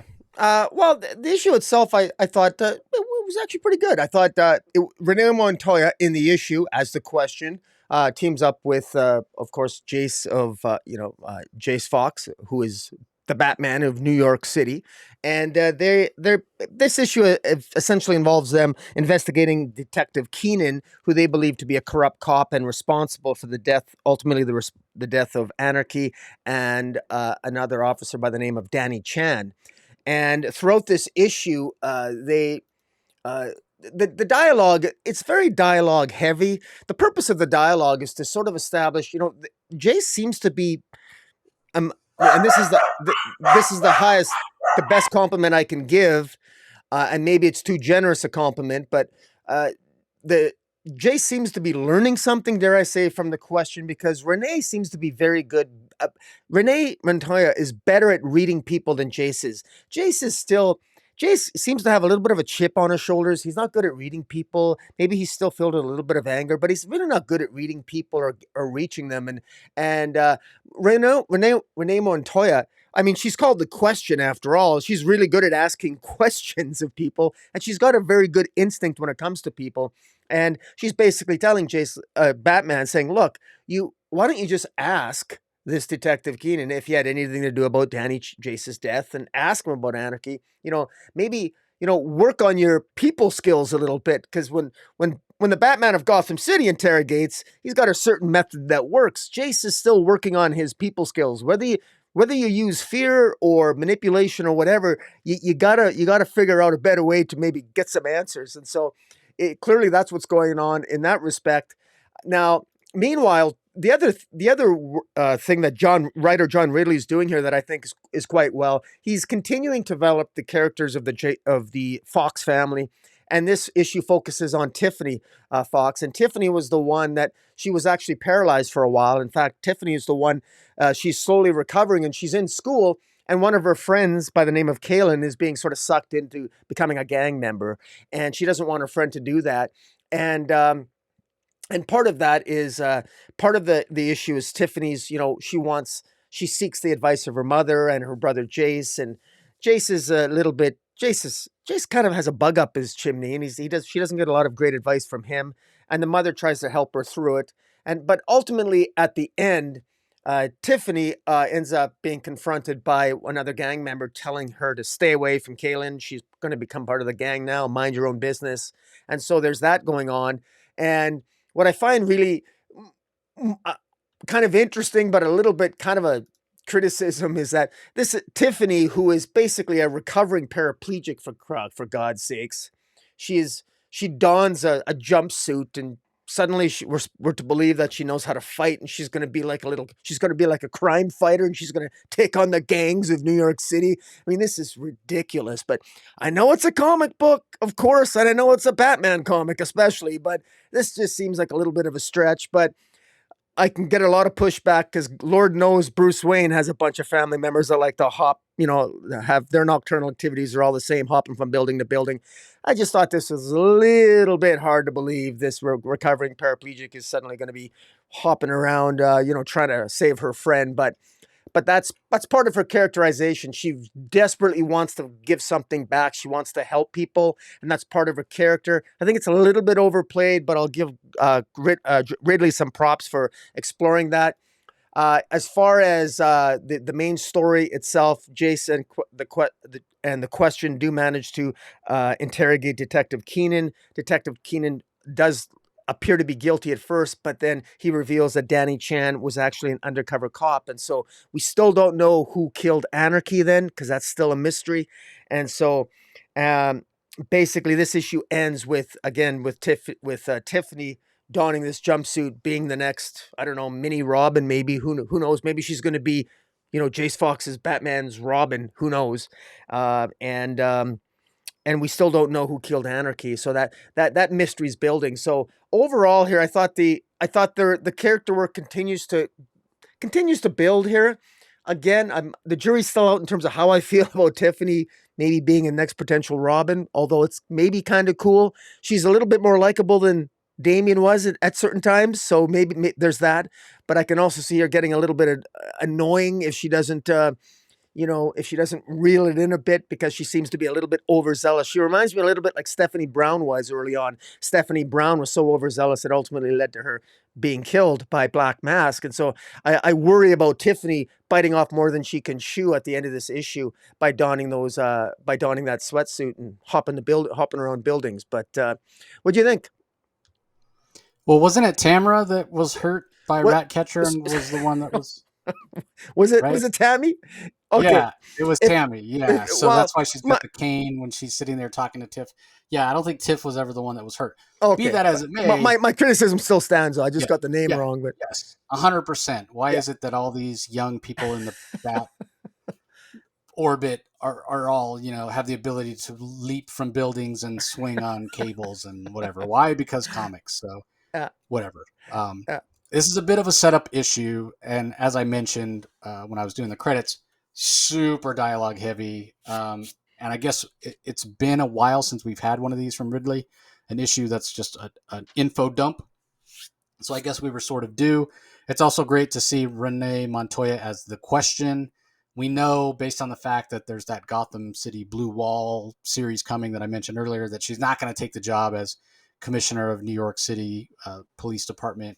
She's going to go back to Gotham, which is fine. But being able to see her as Question, I really enjoy. I know there's people that don't like her as Question and prefer the Vic Sage version, but I like it. I like Renee Montoya as a character. She's complex.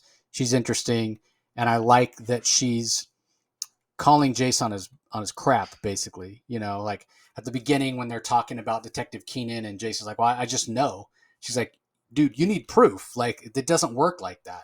You yeah, know, and this is partly to do with Renee's background as being a police officer. Innocent until proven guilty, and yes, she may have the persona of this vigilante, the Question, but she's still going to try to do things the right way so that ultimately the final outcome is the one you want, not somebody that is guilty walking free because you don't have any proof. So I do enjoy the interaction. She's kind of mentoring Jace in a lot of ways.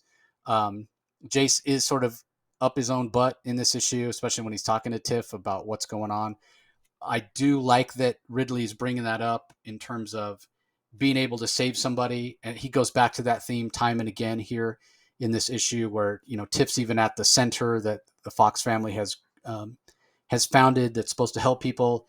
And when Tiff goes to talk to Kaylin, this friend of hers that may be falling back into the gang life. Caitlin says, "Well, you're gonna save me? Or are you gonna save that person? What about that person? What about that person? What about that person?" And it sort of echoes something that Jace said earlier because it was a lesson that he had to learn. You can only do what you can do. You're only one man, and or one woman or one kid in the case of Tiff. You do what you can, but at the end of the day, you can't save everybody. And that's an interesting aspect of the story that Ridley is kind of putting out there very clearly. Like, how much can you do? How much is too much? You have the incident with Tamara that happened with her being, almost paralyzed with being caught by and held hostage by Ratcatcher. So, there's that part of the story. Could Tiff be heading down that same path to possibly put herself in danger? We still have the stuff going on with Detective Chubb and this Mueller character who came over from Gotham City who has an issue with men, apparently. So there's a lot of complex personal relationship stuff that Ridley plants here.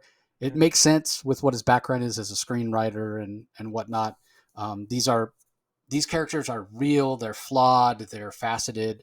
Nobody's 100% good. Nobody's 100% bad. But he is planting some seeds here for Mueller, who does also happen to be Jewish. It's clear in one of the panels she's wearing a Star of David around her neck. So what could go on there? Maybe it's prejudice against her because she's Jewish. We don't know. There is some hints here that maybe Detective Keenan wasn't behind the murder of Chan. He claims that Chan was an informant for them. So could he not be as bad as he's been portrayed? I think he's probably still 80% scumbag, but maybe there's more to him Yeah. Yeah. than, than meets the eye. So we'll see how that all plays out. So again, a bit of a setup issue. I do agree with Rocky that it's a little tropey to have Tiff, um, because I did mention she seemed to be de-aged at some point. She seemed to be like almost the same height and age as Tamara when she first was drawn in the book.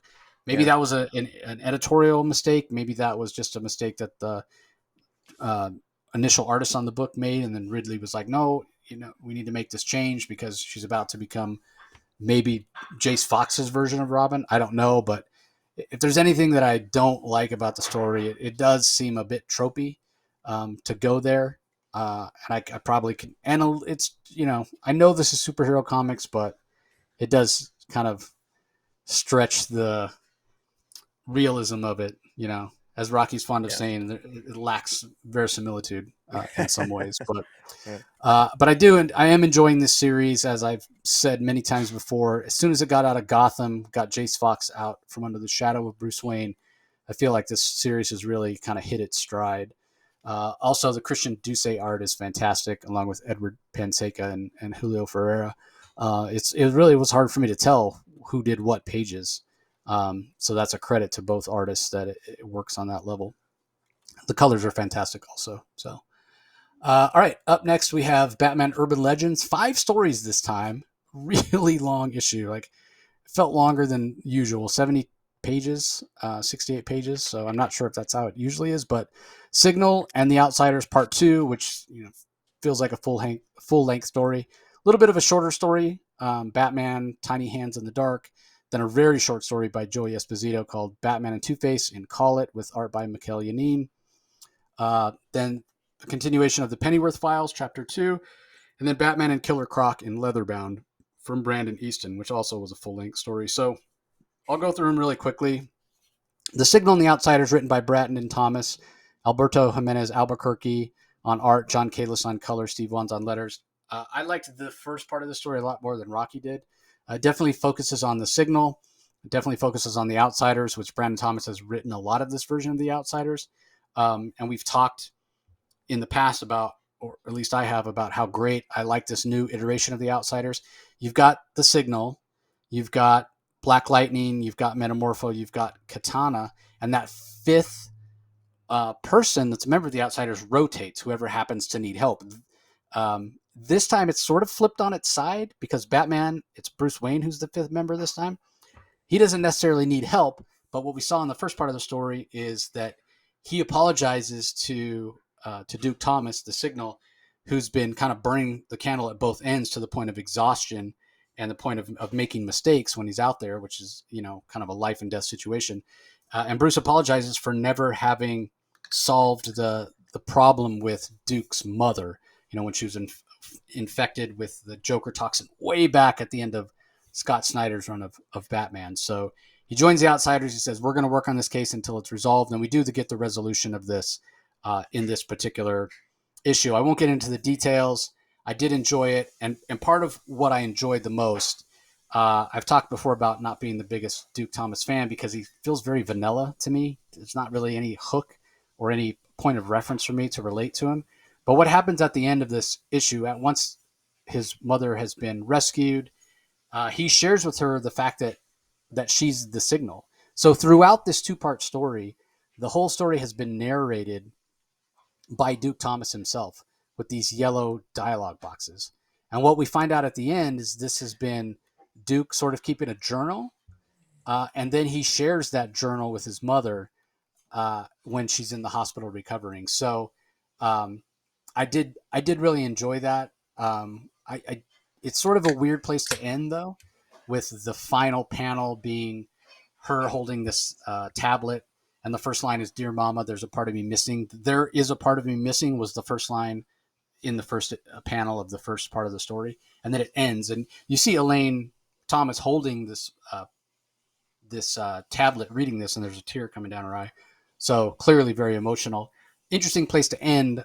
I hope we get more Outsiders and more of a chance to see what her reaction is to Duke Thomas. I imagine she's got to be worried for her son being out there, fighting against superpowered criminals and whatnot. So that was pretty interesting. The second story, Batman: Tiny Hands in the Dark. Zach Thompson's the writer, Hayden Sherman artist, Dave Stewart on colors, Clem Robbins on letters.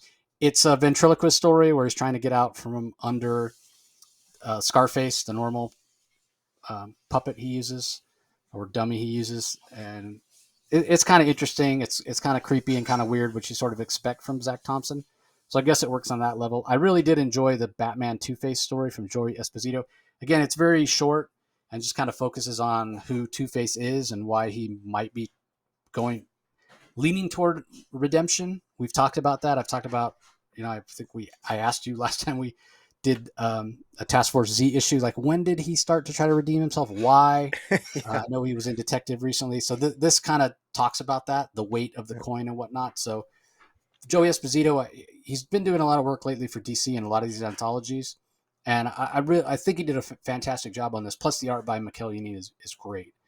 My favorite story in it is the Pennyworth Chapter 2 from Chris Burnham. He does the story and the art. Nathan Fairbairn on colors, Russ Wooten on letters. Every time, so Alfred is continuing to investigate this crime that he was sort of caught up in with this girl Millie being in trouble. And the more he tries to help her, the further he gets pulled in, and it's a bigger story and a bigger conspiracy. And he knows he's in over his head, but every time he tries to call Batman, Chris Burnham gives us a great panel of Batman being in the middle of something, whether it's, you know, basically submerged in lava or about to be cut in half by a giant saw blade or falling from a blimp thousands of feet in the air. So invariably, Alfred's on his own. So, with Alfred returning, this is great that this is coming out this week as well, because it's just a really, really fun story. The Batman Killer Croc, leatherbound, written by Brandon Easton. Will Robson is the artist. Matt Herms on colors. Travis Lanham on letters. It's pretty much a straightforward Killer Croc story with sort of a mystery of who's behind it. Batman solves it. You can kind of see it coming, who's behind it. There's a little bit of misdirection here or there from Brandon Easton, but it felt like very standard Batman fare. If you're a Killer Croc fan, you'll probably really, really enjoy it. But it was a solid story, but I didn't think it was really that memorable. So, all right, what do you have to say about these particular stories in this I, issue? I'm honestly the only one that I thought they were all filler issue stories. The only one I'll comment on is the Signal, because I think it's the most significant. I think it's the most significant long term because it actually says something about the character. I thought it was emotional. I thought it was moving, and I thought the first part of the Signal story, frankly, I thought it was. I didn't think it was good at all. But this really was a about face for me because it was just well done. Now I will say that You know, we actually, I think it was about a year ago, we actually got a series. We got a 2 issue Signal series that sort of ended abruptly. It wasn't well done. It was a little bit convoluted, and it didn't really say much about the character. It sort of it sort of tried to explain what his powers were in a very incoherent manner, and nothing was done about his parents. Nothing was done about it. Finally after all this time, he actually rescues his mother. Now, if I'm being really critical, I should say that his mother should stay either dead or permanently harmed by the Joker toxin, because there's so many different versions of the Joker toxin. How did his mother come out of it and none of these other victims do? Well, the other victims have a different form of Joker toxin, but somehow it seems a little bit kind of forced that his mother gets cured. But um, I think it always added an element of tragedy to Duke's character that his parents were the victim of the Joker, and maybe should remain that way. But the fact that his mother's now cured is, I think that's it's on the one hand, it's a little bit of a cheat, because I think all these bad characters, I think when they have a little bit of a dark background, I think they're more compelling. On the other hand, there's something about Thomas. I found myself rooting for him because it took so damn long to deal with his mother. I'm glad that he did, and I'm glad we got a happy ending. And I don't know, it's funny. It's like I'm a sucker for a happy ending, and here I kind of thought it was a little bit of a cheat, but I'm glad it was. And so, Brandon Thomas, it's nice to see him land a story here, because I think he's had some significant misses with me with his work on Aquaman and The Becoming and what have you, and Aquaman. And so I liked his work here. I've enjoyed more of his work on The Outsiders here, and particularly with Duke Thomas. And I wish this was a 2 issue series. I wish this two stories would have been the 2 issues of the Signal that we would get. But pretty good. I'm impressed with that story. Yeah, like I said, you didn't care for the first issue, or Yeah, first part of the story, so I guess it he brought it back around with that. he did. Yeah, And yeah, and in fairness, she might not be the only one cured. It seemed like a lot of the people were cured. Y- She's the only one that we followed you're for. right. You're right. Yeah, Yeah, that but yeah, I fair do. point. Yeah. It is certainly a change, because in the past, I mean, that was the whole tragedy, right? Like, Mm, they weren't able to cure her. Like, she had to be locked up in Arkham. All those people yeah. did. So it is sort of an ex deus machina that all of a sudden, hey, guess what? Now she's cured. Why? Because reasons. So anyway, all right. Well, up next, yeah, maybe you feel differently. I really didn't care for this next book. It's The Flash, the Fastest Man Alive, issue number 1. You'll notice right away, if you're looking at the cover, if you're watching us on YouTube, that it's a very different logo for the Flash. Well, that's the logo for the movie. And obviously, if you're a DC fan or a Warner Brothers fan, you'll know the controversy and the constant debacle that is Ezra Miller, and constant headache he's been for Warner Brothers with this crazy, like literally insane behavior where he can't seem to control himself, getting arrested, getting uh, restraining orders left and right, just constant problems. But despite all that, and despite the fact that Warner Brothers Discovery, David Zaslav, seems to be willing to cancel anything at the drop of a hat for tax purposes, The Flash is still a go. So I don't know what incriminating photos that Ezra Miller has with David Zaslav, but this is still a go. And so this is supposed to be a prequel to that film. Now, before he went completely off the rails and went crazy, I'd seen Ezra Miller in a few different things, and I enjoyed him. I thought he was a good actor. He was likable. Um, I didn't care for his version of Barry Allen that we got from the Snyderverse, but that's not a surprise. I didn't really care much for anything Zack Snyder did in the DC universe or otherwise. Mm. I think he's a hack. I think he's a terrible filmmaker. I think he doesn't understand story, and I think he's an Ooh, incredible. I think he's an incredible cinematographer, wow. and I think he's got an incredible eye for giving gorgeous pictures on the screen that hit Yeah. with emotion and are beautiful to look at. And he really has so he's not without talent, but in terms of, storytelling, no. And Grant, I haven't seen everything the guy's done, but I did watch Sucker Punch and found it to be nearly unwatchable in terms of story. But in terms of the Hey, visuals, the women it's were hot, great. man. They were hot. Right. Yeah. It's great eye candy, but terrible story. And then when you talk about, his version of these DC characters, whether he's doing it on his own or with David Goyer, yeah, the guy clearly missed the forest for the trees in terms of, who these characters are. And I'm not going to get into it. I've talked about it many, many times. I'm not a fan of him.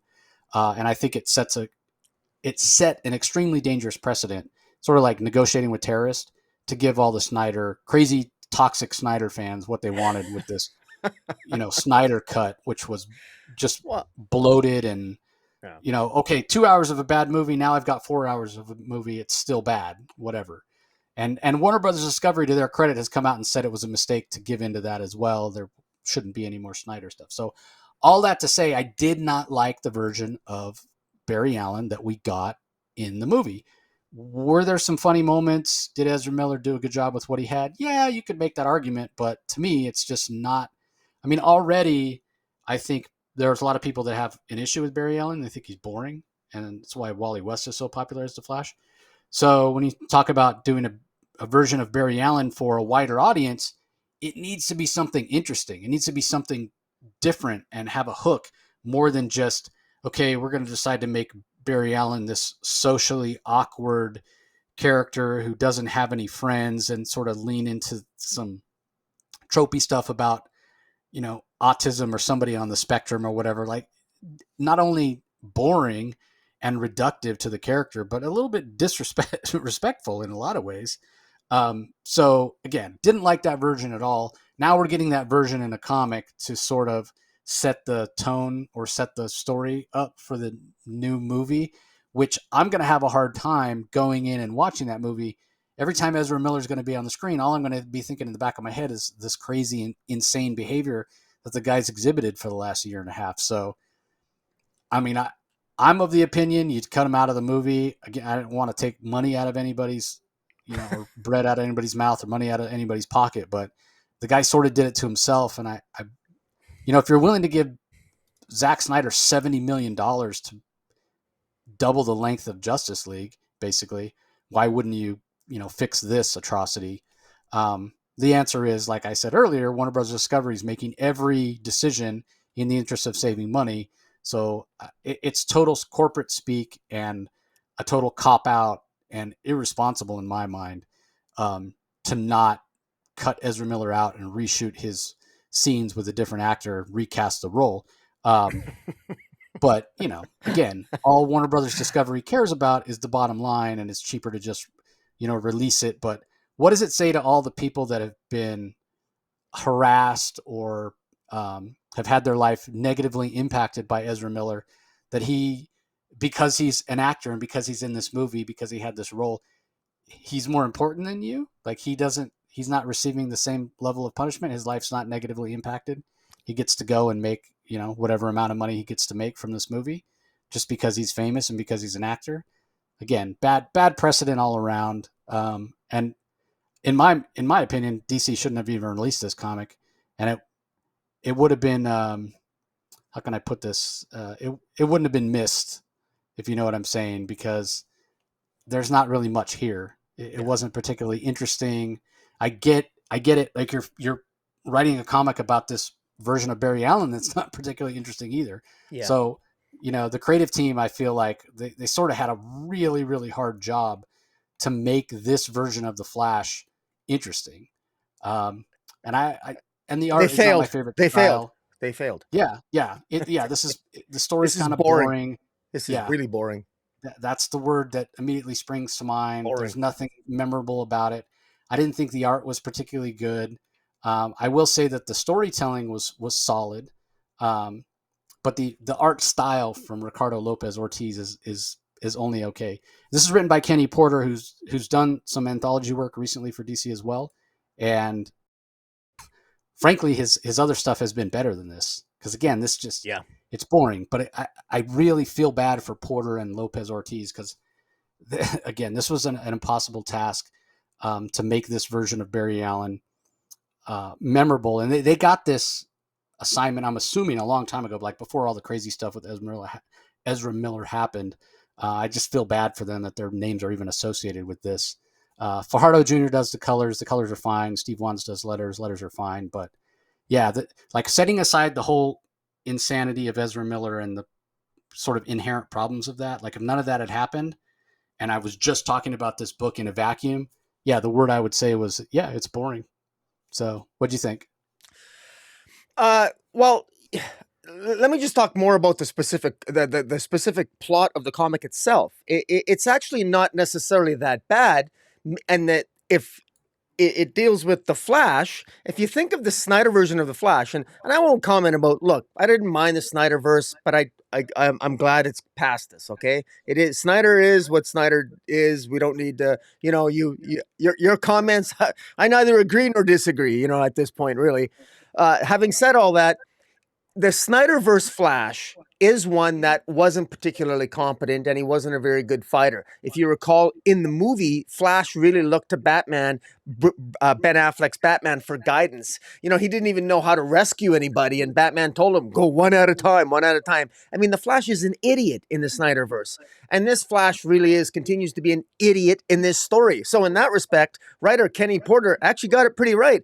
Flash is so stupid, he attacks Girder, this villain Girder, and literally shatters and breaks his hands because he's hitting an indestructible Girder, and he sort of stumbles upon a way to use the Speed Force to create a power punch. But it literally takes him all 38 pages of this long, drawn out story to figure out how to do that.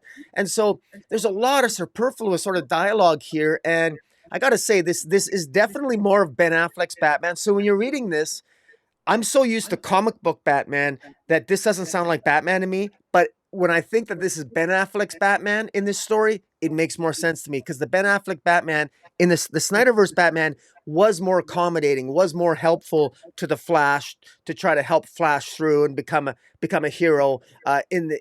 At least in Superman v Batman, and in the Justice League, and in the Justice League 4-hour version, whatever. But we don't learn anything about it. If this is a movie tie-in, first of all, uh, I mean, respectfully to Ricardo Ortiz, the writer, this art is not up to Kenny stuff. Porter. Well, Kenny Kenny Porter's Porter's the writer, yeah, yeah. and Ricardo Ortiz is the artist, Yeah. and I don't think that the I don't think the art's up to snuff. Frankly, I can't believe that if this was done a long time ago, and you want to create hype for the Flashpoint movie, how can you assign such, like, this should be an A-list artist? I say that with great respect to Ortiz. This is serviceable, but it's not. This is just not up to task. Plus, what does it tell us? Why is this a movie tie-in? Is Girder going to be in the movie? I hope not, because it's kind of a boring character. I mean, there's really not a lot to look forward to here. My only defense, and I'll end this, but of the Flashpoint movie, of the reason why it might be a good idea to have it, notwithstanding the BS going on with the actors' legal problems, is the fact that it might end with a multiverse. It might end actually bringing in a new multiverse. DC multiverse for future movies. That's the thing that I'm hoping for. That if this is going to be the end of the Snyderverse, great. I got no problem with that, but maybe it'll harken in and show us hints of a broader multiverse, where we get maybe some things that are the same, like Wonder Woman and Aquaman, because of Jason Momoa and Gal Gadot, and maybe some of the other things, like, of course, the Flash will be played by a different actor. So, I think DC's trying to suck and blow at the same time, and whether or not they pull it off, we'll have to wait and see. Yeah, I agree. I mean, if you're hoping that you're going to pull in movie fans, then wouldn't you want, the best art possible to really hook people? Mhm. This is not that. So yeah, um, yeah, and I want to be clear that just because I'm not a fan of the Snyderverse, hey, more power to Zack Snyder to get all the work he can get and create all the content he can create. I'm just not a fan of any of that content. I'm not going to go enjoy any of that content, but great that his fans get to, and he's built a community, and more power to him. Again, I'm not looking to take money out of anybody's pocket or food out of anybody's mouth. I just don't want him to do any DC stuff because personally, I don't like what he does. Yeah. So, and we'll leave it at that. Yeah. All right, up next we have Jurassic League #5, written by Juan Gedeon and Daniel Warren Johnson, art by Juan Gedeon, Colors by Mike Spicer, letters by Farron Delgado. I really feel like this is coming together, as much as, again, we struggled to see who is the audience for this. Because when you talk about recasting Justice League members as dinosaurs, it definitely feels like it's for a younger audience. But then at the same time, we've got a lot of violence, not blood, but a ton of violence here. And Darklowside made his appearance as the big bad last issue, and here he goes up against Wonder Dawn, who's this uh, just Triceratops version of Wonder Woman. Darklowside is headed to Trimesca to take out the Amazons. She's forced. She tries to get Superman to help her. He says, "No, I need to," or Supersaurus to help her, and Supersaurus says, "No, I need to stay back and protect my family." And so she goes off on her own. And then the human who found Supersaurus when he landed shows him his ship, shows him the sort of dinosaur-like creature that was his father. The recording of it. Supersaurus realizes he's got to go and help Wonder Dawn, and it sets the stage for this final confrontation with Darklowside. Meanwhile, the Joker Zard is Joker slash Lizard is back on the mainland and about to attack the human settlement. Supersaurus no longer there to protect it, but the Batman version, I don't even remember what he's called, um, Yeah. is there to come and save the day, and that's how the issue ends. So this is fun. I think it's moving at a fast pace now, kind of where it should have been all along. This particular issue is all action. I get the challenge of introducing these characters and kind of having it make sense because it is something brand new that Gideon and Daniel Warren Johnson have had. And I feel like halfway through last issue, they sort of hit their stride, and this issue keeps it up. This was by far my favorite issue of the series so far because we're just getting action. We're not getting, I don't want to say useless characterization, but they're not necessarily spending time trying to show that these characters, even though they're dinosaur or prehistoric versions of the characters we know, we're not getting time spent by the writers showing us where they act like their human counterpart, right? Like, Yeah. hey, let me show you this character moment to prove that this version of Batman that's half dinosaur or all dinosaur, but yet anthropomorphized is really, heroic or whatever. No, we just show us through their actions. But I get why they did it the way that they did it. But uh, again, I don't think I'm necessarily the target audience for this. I think despite all the violence, it is aimed at a younger reader. Um, but I thought this was just a really well put together issue. I thought the art worked really well, and again, favorite issue of the series so far. What did you think? Uh, this was just a bundle of fun. I think every single issue, every time we review this issue, I say the same thing. I'm going to see it again. I want to own the action figures for this guy. I can't believe I'm saying this, but it looks like it would be so much fun to play with the action figures on this thing. It brings out the little boy in me. It's so fun. This issue, the Jurassic League finally comes together and becomes united. This is the formative issue where they finally come together and realize that they got to fight together to win. And of course, first of all, I have to compliment you, Jace. I think you named all the characters and you pronounced them all correctly, something which I am incapable of doing, so I won't even try. So my compliments to you, my friend. But I love this issue. The dinosaur version of Superman I thought is just cool. I mean, how it's all tied together is just a lot of fun. And it's worth pointing out that, I mean, apparently to some of the future DC solicits, there's going to be in a couple months a DC Big Bang issue #1, written by Mark Waid. I think it's in the solicits for it. They tease that apparently this isn't the last we're going to be seeing of the Jurassic League.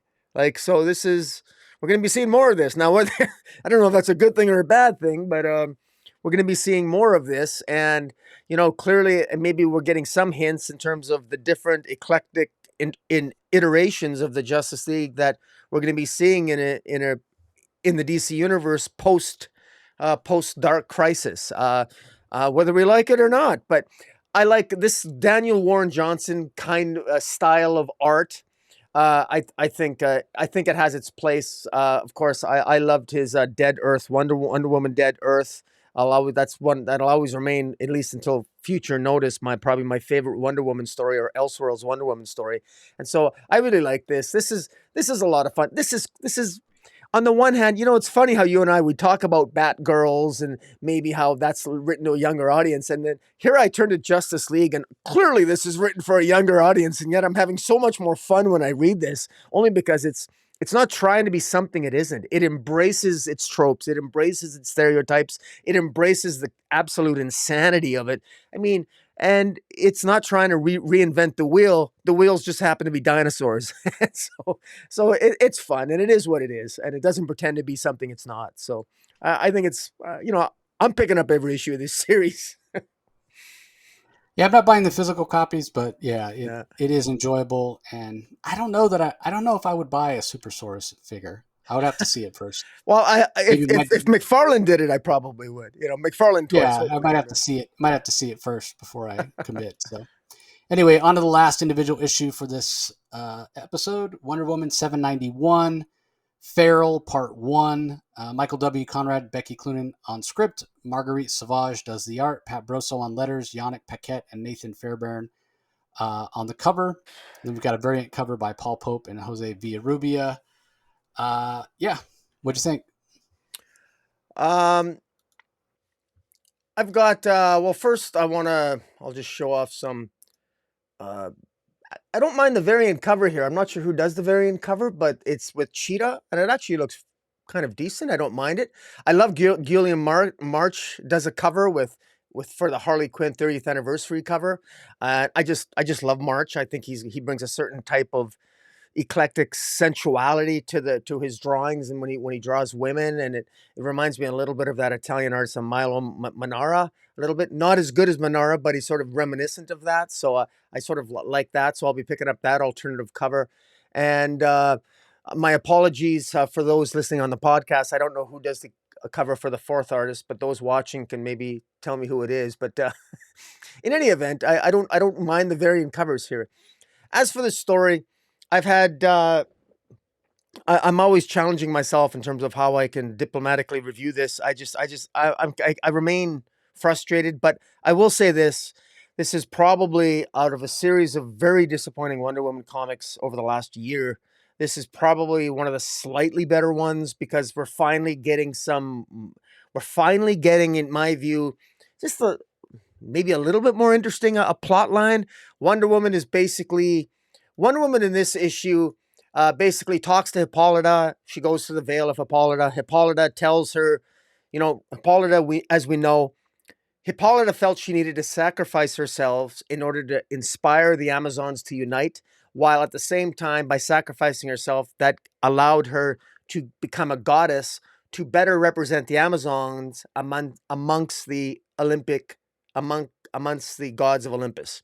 And so that's what Hippolyta is doing, and Hippolyta is battling the machinations of Hera, who is has got some master plan working with chaos to, I'm sure, make Wonder Woman's life miserable. But in the meantime, so there's a lot of dialogue here, a lot of superfluous dialogue, reminding readers what went on in past issues, and um, one of the characters from the Esquisita tribe, this Anahi, who is an oracle of the Esquisita tribe, which is the Amazonian tribe that Yara Flor, Wonder Girl, comes from. She shares with Wonder Woman a vision that she's had, and Wonder Woman utilizes the magic lasso to be able to see the vision that the Oracle has. A power, I might add, that the magic lasso is not supposed to have. That's another new one. So once again, a little bit of a pet peeve of mine. Writers coming along thinking, "Well, let me create another power that the magic lasso has. That if you touch the magic lasso, it doesn't just make you see the truth. I can see what you've been dreaming." Well, no, it doesn't have that power. But Clunrad, they've made up something new again. But not a whatever. Wonder Woman. I mean, why do you need to bastardize the history of the magic lasso? Why not just let Anahi tell you what your dream is? But again, I'm nitpicking, but I'm a longtime Wonder Woman fan. I sort of long for a little bit of consistency here. I don't like creating new stuff just because you're out of ideas. Um, but again, I'm maybe being a little bit harsh, but Wonder Woman has the same vision then because she's reading the vision of Anahi, and there's she has a vision of this particular plant, this poisonous plant in Brazil that's being utilized for nefarious purposes. And she travels to Brazil, and I should say that in the vision, Wonder Woman sees the eyes of Cheetah. So she thinks that Barbara Minerva is the central villain behind this unknown machinations taking place in Brazil. Wonder Woman makes her way to Brazil with the help of Ada Candy, and ultimately um, discovers that it is Kale Industries is behind the manufacturing and the processing of this sort of plant, this poisonous plant. And we're not really sure what the purpose is, but when I say Kale Industries, it is, of course, a reference to Veronica Kale. And Veronica Kale is an arch nemesis of Wonder Woman who was created by Greg Rucka during his classic run. And Veronica Kale is in Rebirth, in the famous Lies storyline, or the classic now, I think an instant classic Lies storyline. Veronica Kale ultimately ended up. Her daughter ended up being rescued by Wonder Woman, who was and Veronica Kale's daughter is actually an Amazon who can't leave Paradise Island because if she just because of the way that particular storyline ended, if she leaves Paradise Island, I believe she'll die or some damn thing. But in any event, Veronica Kale hates gods and she doesn't like Wonder Woman. And she's got a reason to hate the gods because the gods really treated her like shit, and she can really never see her daughter again because of the machinations of the gods. And frankly, she's got a very good reason not to like Wonder Woman as well. And so I'm glad that Veronica Kale is being brought back. I don't like the fact that Clunrad is doing it because Veronica Kale is a complex character that I'm really concerned about how she's going to be written here. The juvenile way that they wrote Doctor Psycho on the most mundane, one dimensional, chauvinist levels with no degree of sophistication or intelligence at all, but just as a buffoon, really concerns me how they're going to portray Veronica Kale. But Veronica Kale has an advantage over Dr. Psycho, and of course, that's because she's a woman, and women do tend to be written better in Wonder Woman than men do. And and I mean that both as a positive and a negative, but I won't elaborate on that because I don't want this to become a rant. Suffice to say, I do think that there's some positives to take from this. One thing is Marguerite Sauvage, if I'm sure I'm saying that wrong, Jace. Sauvage's art, I enjoy that, and also I enjoy that the cheetah's in it, and it looks like Cheetah is being held captive and being experimented on along with other animals with this poisonous plant. And I'm not sure where this is going, but I'm actually curious because already this is better than any of the plot threads that have come out of Clunrad, other than their opening issue way back post Death Metal. So, what do you think? Yeah, I sort of felt like this was the tale of two comics, right? Like, I don't know. I mean, I guess because it's the first issue of a new arc, they wanted to have a recap.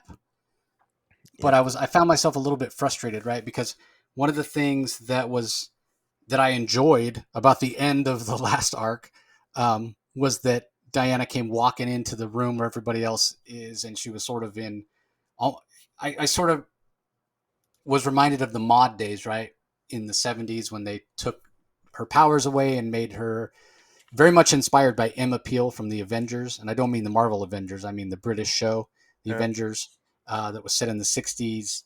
Um, and it was a spy story, and so that was a way to. They felt like maybe they could reach a new audience, so they took her out of the Wonder Woman costume and took away her powers, and she was just like traveling around the world in this like super spy role. And that's sort of the female James Bond, if you will, and that's sort of what I was reminded of when we got um, that image in the last page of the last issue. And so yeah, I was like, okay, we're taking her out of the costume. We're going to focus more on Diana Prince. Then this issue starts off. That's what I'm anticipating, And instead, we get a recap of everything, and very dialogue heavy, very expositional. We get a recap of everything that's happened in Trial of the Amazons and Nubia and everything that's been going on in the Wonder Woman corner of the DCU. Which, again, if you're going to jump on and you're curious what's come before, um, first of all, I would say don't worry about what's come before. Just jump on and move forward because that stuff hasn't been that interesting unless you're Yeah. really into political comics and really love Wonder Woman. But just jump on here and move forward. Um, so that was a little disheartening in a lot of ways. And then we get to the second half, and yeah, the pacing picks up and the exposition is not so um, voluminous, but we still get Wonder Woman. Well, we get her in costume at first, and then she goes in undercover in disguise, but not in the way of Yeah. "Hey, her powers are gone" or "I'm a super But spy." She why was that, by the way? Why would she wear a costume? Why was she dressed up like Indiana Jones? I well, mean, she right? knocked that It made girl no out, and sense. yeah, she knocked that girl out and was like, "I'm gonna disguise myself. I'm gonna sneak in." I guess for reasons. Yeah, Yeah, I mean, makes no sense. why wouldn't she take the direct approach? I'm Wonder Woman. I'm powerful. I have my powers. You could understand why she did this stuff back in the day Well, in that mod era, which definitely feels like the Clunrat is trying to draw from. But remember, back then she had to go in disguise. She didn't have her powers. yeah. So why does she go Well, undercover in this and one? with Well, and with the because Esquisita, I mean, the Esquisita are with her, and they're all looking like they're looking tribal. They're not wearing different clothes. yeah, Why the I hell is Wonder Woman? It yes, makes no I sense. I it makes sense in if they're trying to evoke that previous era. It doesn't make sense because she still has her powers.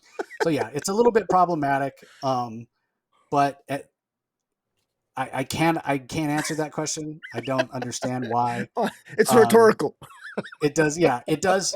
Going back to something you said about um, the previous uh, issue that we covered, when DC's trying to suck and blow at the same time. That sort of feels like what this is. They're trying to evoke the nostalgia of an undercover super spy Wonder Woman, but don't make her lose her powers. And I mean, let's face it. At the end of the day, it doesn't even make sense that Wonder Woman's isn't she dead or supposedly dead or sort of dead or in the Yeah. happiness prison? Why is she even in her? But I mean, yeah, you can't think too much about the continuity or your head will explode. So take this for what it is on the surface. Is it an interesting story? Well, once you get past the recap of the first half of the book, it is interesting. Um, Yeah. and I think I'll give a lot of credit to the Marguerite Sauvage art, which her art tends to be a little esoteric at times and sort of very static. Um, Oftentimes when I see her art, I think like I think back to she did the Superwoman Hmm. or yeah, Yeah, that's right. Future State Of Future Superwoman. State Superwoman. Yeah. Yeah, and I felt like every one of those pages would have been perfect for like a children's book, which have very static images. Yeah. um, but they're not always the best in terms of conveying action. The Yeah. transition from panel to panel, it feels What very what what did static. you think of them here? I thought they were less static here. I thought it was a little better Oh here. yeah, yeah. Here Yeah. it's night and day. It's Yeah. night and day. Like I want if this is how Marguerite Sauvage is. So she is sort of known for almost taking a fine art approach, and even though she does images that tend to be a little more static, they're very intricate and oftentimes very beautiful, very feminine, very soft at times. She colors her own work, and kind of a lot of light blues and pinks and yellows and greens, and it works very well. That's part of the reason she's done so much cover work. It was sort of interesting to see her do that future state Superwoman story because again, it felt very static images that didn't really flow. Um, this shows that she definitely can do interior work that is visual storytelling because the transitions here are fantastic. The Yeah. facial expressions are fantastic. The art feels a little bit I don't want to say softer because there's always a softness to her art, but it just doesn't feel as static. Particularly the page where she's fighting the two guy or the guy and the girl, where she kind of shoves her tablet in one of their faces and she's throwing elbows and grabbing guns and swinging them and like that. The whole layout of the page lends itself to movement. So this is the best interior work that I've ever seen her do, Yeah. and the color work is fantastic as well. Because again, she's leaning into a lot of the pinks and blues and whatnot that she's known for. So yeah, this is some of my favorite, if not the best interior art I've ever seen her do. So I was really impressed with what she did. Is the story interesting? Yes, the story is interesting once you get past that info dump at the beginning. So in a lot of ways, this gives me some hope for what's to come from Clunrad if they can sort of, and it's not perfect. Again, we talked about the whole idea of her going undercover. Why was it necessary or what have you? So, we'll have to see. But if Marguerite Sauvage is going to bring this level of art and color, line and color work, I'll be all for it. Um, the only other little thing, and this is a minor nitpick, and in no way has anything to do with the creative team, because we've seen this time and time again recently. Cheetah is featured so prominently on most of these covers. Yeah.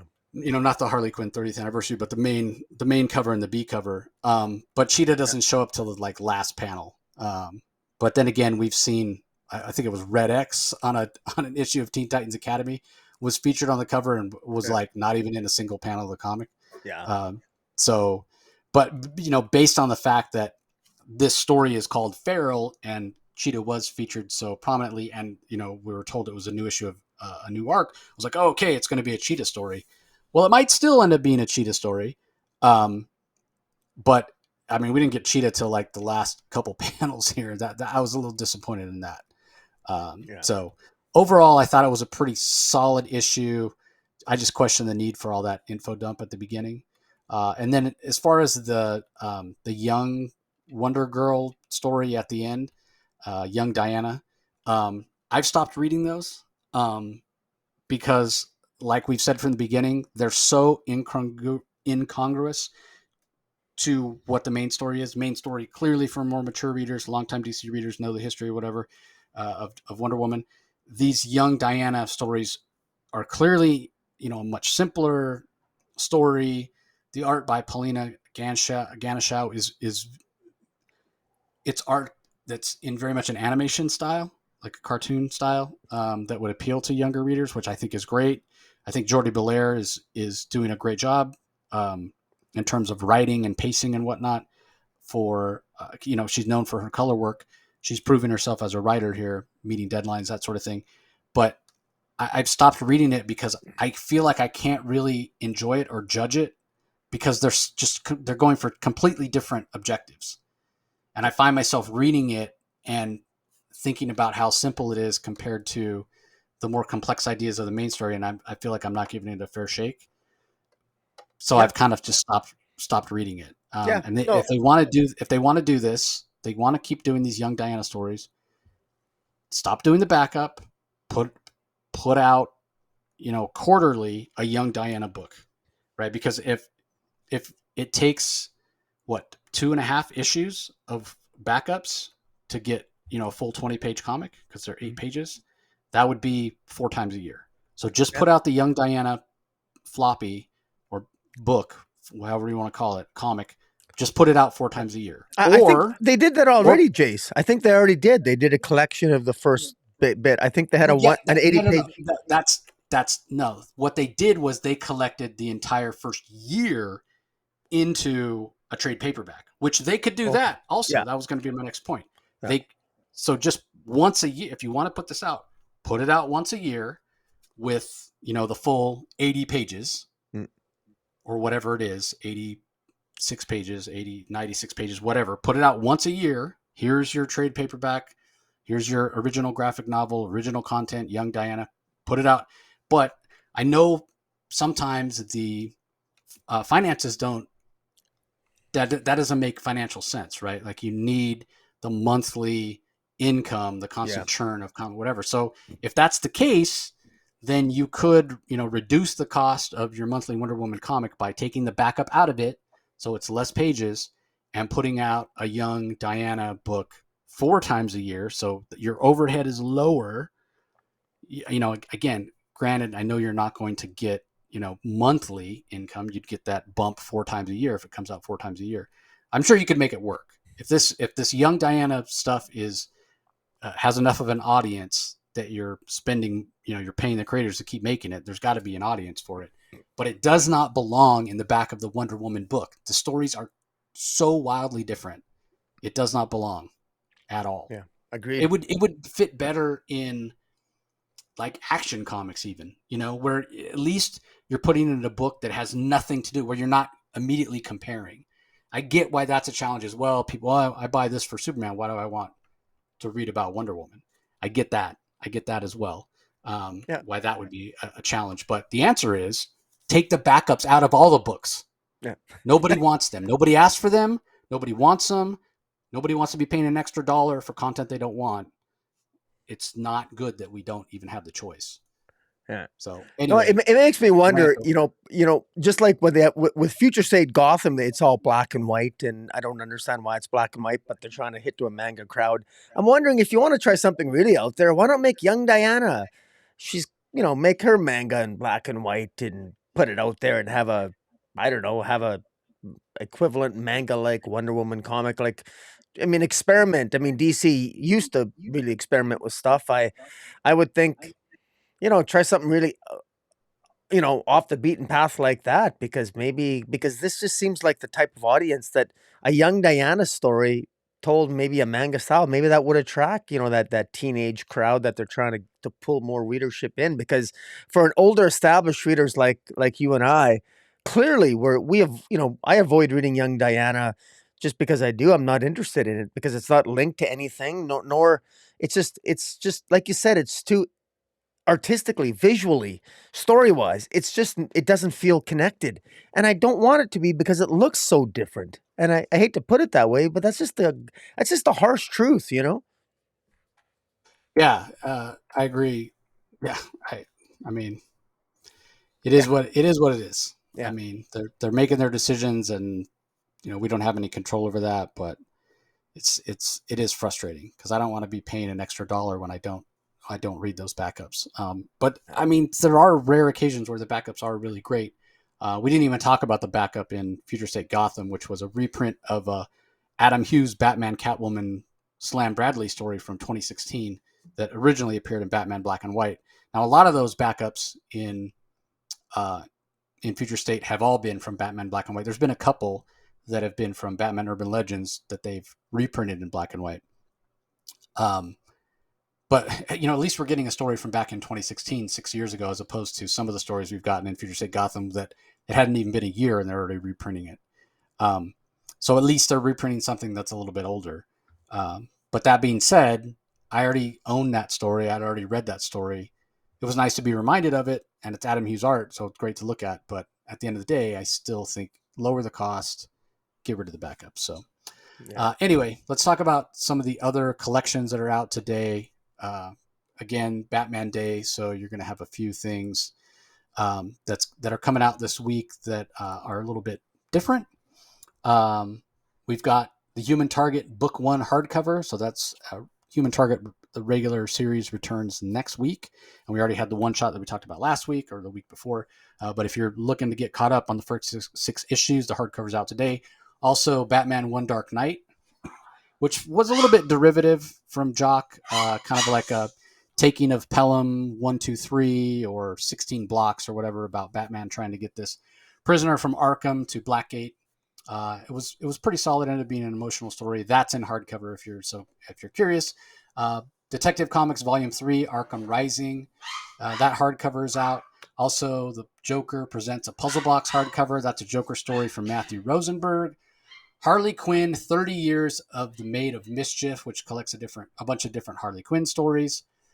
Joker, Harley, Criminal Sanity trade paperback. The hardback of that already came out. This is a Joker Harley story that was from Black Label with amazing, amazing art. I cannot stress how amazing that art was from Miko Sunyan and Jason Badower. It was written by Cami Garcia, and it's my favorite Harley story ever. It's much more of a real life Harley. Like Harleen Quinzel is a criminal profiler. The Joker is not the crazy, insane clown prince of crime. He's much more of a traditional serial killer, as horrible as that Oh, is. he's still a serial But killer. he's still a horrible, evil person. He's not a Yeah, good person, whatever. But it's much more realistic. yeah, Like you're yeah, never really going to have somebody fall into a vat of chemicals at some chemical plant and skin turn white and be this cackling Jack Nicholson clown. That's not realistic. The Joker in this book is realistic. The choices that Harleen Quinzel makes going after Joker, it's all rooted in real criminal science and profiling and that sort of thing. So it's very much like almost like a police procedural type story, and I really enjoyed it. I cannot recommend it highly enough. Also, the most recent Batman Black and White is in trade paperback. The Suicide Squad King Shark story that Tim Seeley did recently is with art by I think it was Howard Porter. No, Scott Collins that did the art for that book. That's out in trade paperback as well. And then finally, speaking of Cami Garcia, she's written a couple of the young adult um, books for the DC young adult line. One called Teen Titans Raven, one called Teen Titans Beast Boy, and then she wrote a third that brought those two characters together called Beast Boy Loves Raven. And there's a box set that has hardcovers of those three. And the art in those, if I'm not mistaken, is by Gabriel Piccolo. I'm trying to load it, but for some reason my site that I go to doesn't seem to want to load. Um, Hmm. yeah, Gabriel Piccolo does the art for those. So those are the other books that are out, the collections that are out from DC this week. Um, there also is, and we didn't talk about this when it came out, but there is another one of those sort of young adult books. It's called Batman's Mystery Casebook. There is a Batman Day special edition of that. They came out a few weeks ago. Now they're I don't know, re-releasing with a Batman Day stamp on it or logo or whatever. And that's sort of again aimed at younger readers, where you can kind of solve a case along with Batman, a young Batman, teenage, maybe 11-year-old Batman. I'm not sure. Yeah. So that's out this week as well, celebrating Batman Day. So all right, book of the week. Well, my book of the week, there really wasn't any contest, to be honest. Nothing It's even The came Flash, close. wasn't No, yeah. it? No, it was Batman v Robin. Really, nothing else even came close to it, to be honest with you. Second place, I would go I Am Batman. Third place was Superman, Son of Kal-El. But Batman v Robin, Mark Waid continues to impress me. So that's definitely my pick of the week. What about yourself? Yeah, it's pretty interesting. Lately, we haven't been picking the same book, but typically my pick is your number two, and your pick is my number two. So, yeah, I would go. I Am Batman as number one, and then Batman versus Robin um, as my number two. Yeah. Like purely, for emotional reasons, I might go Batman. I could be persuaded to go Batman to be Robin just for the return of Alfred, but yeah, the brat man Damien in there just it sullied it for me a little bit. Yeah, Uh, I hear yeah, you. I'd rather would have had, sitting here thinking about it a little more. I'd rather would have had the demon Nezha take over somebody other than Damien, or manifest himself, or just be the villain, straight up himself, and not working through somebody else. And I rather would have had Damien open that door and have Alfred there, because in a way, the loss of Alfred hit Damien even harder than it hit Bruce, based on the fact that he blamed himself for coming into the city when Bane said, don't come into the city, and that sort of thing. So we, I mean, you made the point that maybe we'll get that emotional moment at some point where and it'll pull Damien out of the mind control or whatever you want to call it. But Yeah. I kind of rather would have had it had just open the door and have it hit that way. But anyway, I'm Yeah. script doctoring now, so we'll we'll move on. Anything you have coming up this week that you want to share with everybody? Uh, not really. Well, I mean, I might review. I do with my DC reviews. I do with you. You and I also probably might. We're probably going to be reviewing at some point. We're probably a little behind. We're going to be reviewing some Scott Snyder, some more Best Jacket Press issues from Scott Snyder, and I also do. I review other indie comics with Jim at Weird Science DC. And so I might do some. I might just do some random independent comics. I've been reading a lot of independents. I've been reading a lot more independents than I've been reviewing. So I might just throw a couple of random ones in the mix this week if I find a few spare moments. But I'm quite busy, But all things being considered, it's I'm enjoying reading comics. It's a good time. What about you? What do you got going on? You got any interviews coming out? Yeah, I mean, I hope everybody got to listen to my interview with Jackson Lansing and Colin Kelly last week about Star Trek. Right I've on. always been what I consider a casual Star Trek fan. These guys are so passionate about Star Trek, Yeah. have me so excited that for years, for literal years, I have wanted to get caught up on all the Star Trek stuff. So my Star Trek was TNG, The Next Generation, and I had clearly, had grew up with reruns of the original and loved it, original Mm. series. But I really fell in love with Star Trek with Next Generation, and that was my show. And then kind of fell off it after Next Generation. I watched a little bit of Voyager, never watched Deep Space Nine, and then kind of fell off. And all these other Star Trek properties have been coming out. I know so many people who are television writers who've worked on Star Trek properties or are working on Star Trek properties. They can't even talk about.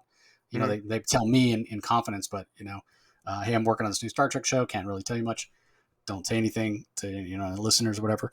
Um, Star Trek has grown by leaps and bounds in terms of the amount of content. And I want to get caught up. I want to go back. And so I started like during the pandemic rewatching the original series, and I got through like a season and a half, and then I'm just too busy. So talking to Jackson and Colin, it got me all fired up because their Star Trek title, it's just called Star Trek, and it's going to touch on like all eras in a way, and it fits into a certain time period. Go listen to the interview. These guys are clearly passionate. They have me fired up. I want to consume all the Star Trek I can, and for the first time ever, I'm going to be reading a Star Trek comic on a monthly basis. I've read Star Wow. Trek comics before, dipped in and out, but I'm going to be reading this Who's book on a monthly is that basis. IDW? Who's publishing it? Yeah, it's IDW, Oh, and right it on. sounds like they hint at the fact that this could be a whole. I mean, not that IDW doesn't put out multiple Star Trek comics, but they seem to be starting something different. Um, Mm. Maybe a very interconnected. It almost sounds like comic universe of Star Trek, as opposed to previously IDW puts out these Star Trek titles, and one of them is over here in this timeline, one of them's in the Kelvin universe, which is the alternate Right. timeline for the Chris Pine movie Sure. version of Star Trek. Yeah. So they just put out these little mini series, 3, 4, 5 issues, and it could be from any era.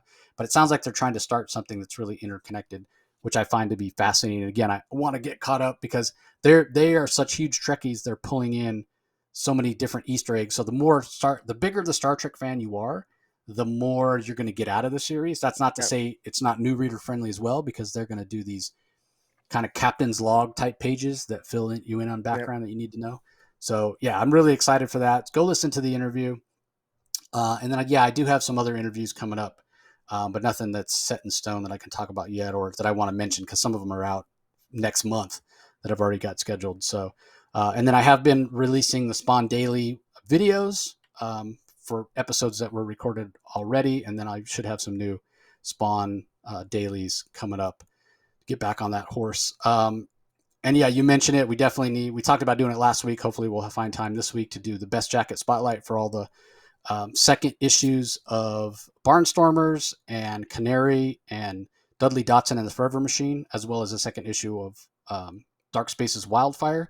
And then Rocky and I keep bugging him. I want to do this unboxing video. I'm going to try to show you guys with my camera if you're watching on YouTube. Yeah. Um, if I can you see that over there? You can see the top of the The pile. top of the pile, yes, of all those Yeah, books. so Yes. that's about 5 feet off the ground. Um, that's a stack of like stuff I've gotten off eBay and the CGC collector forums. Hmm. Um, We should do a live unboxing. We'll do a live yeah, unboxing on a that's what I'm Saturday. saying. We need to do a live unboxing because at this point, I don't even know what's in those boxes.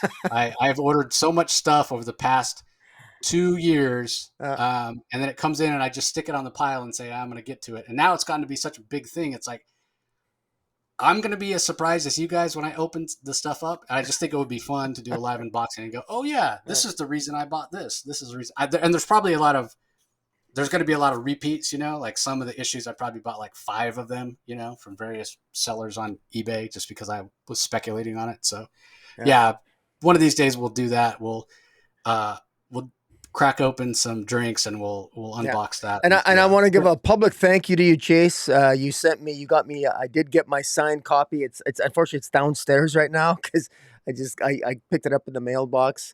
A signed copy of Batman One Bad Day with the Riddler, signed by Mitch Gerards. Thank you for that. That was awesome. I'll show it off next week when we do our DC podcast. So yeah, it's awesome. Yeah, glad I could help out See, with that. unlike And you, I don't wait a year before I open comics that I get in the mail. I'm not going to wait till I get a 5 foot high I'm stack. telling you, some of that stuff has been there over a year, like over a year. Like some of that stuff's from late 2020. You better hope that some of the people that sent you that stuff don't see that. They're going to get all offended. Here's the thing. Like once the pile got to a certain point, I was like, okay, I'm gonna do an unboxing. I'm gonna do a live unboxing. And so now I haven't wanted to open anything for that reason. But yeah, it's Uh, gonna be fun when we do it because again, I'll be surprised by some of the stuff. I'm sure some of the stuff will be like, why did I buy this? But yeah, we promise we won't get too drunk when we do it. And I imagine even though that's a giant pile, I'm sure we could do it in less than yeah. 30 minutes. we, But we we're not just gonna we, we pull just it. won't We're not read gonna. them. Yeah, we're not gonna pull a Dale Keown on you and pass out in front of the camera. And if you don't know what I'm talking about, then more power to you. So, Yeah. There you go. anyway, we've rambled long enough. We appreciate everybody joining us as always. I apologize. I know I was a bit more negative, but yeah, this week it just had some It stuff. happens. It It happens. had some stuff that just really didn't Yeah. didn't wow me. So anyway, that does it for this episode. We appreciate you joining us as always. Don't forget if you're listening to the audio only, head over to YouTube.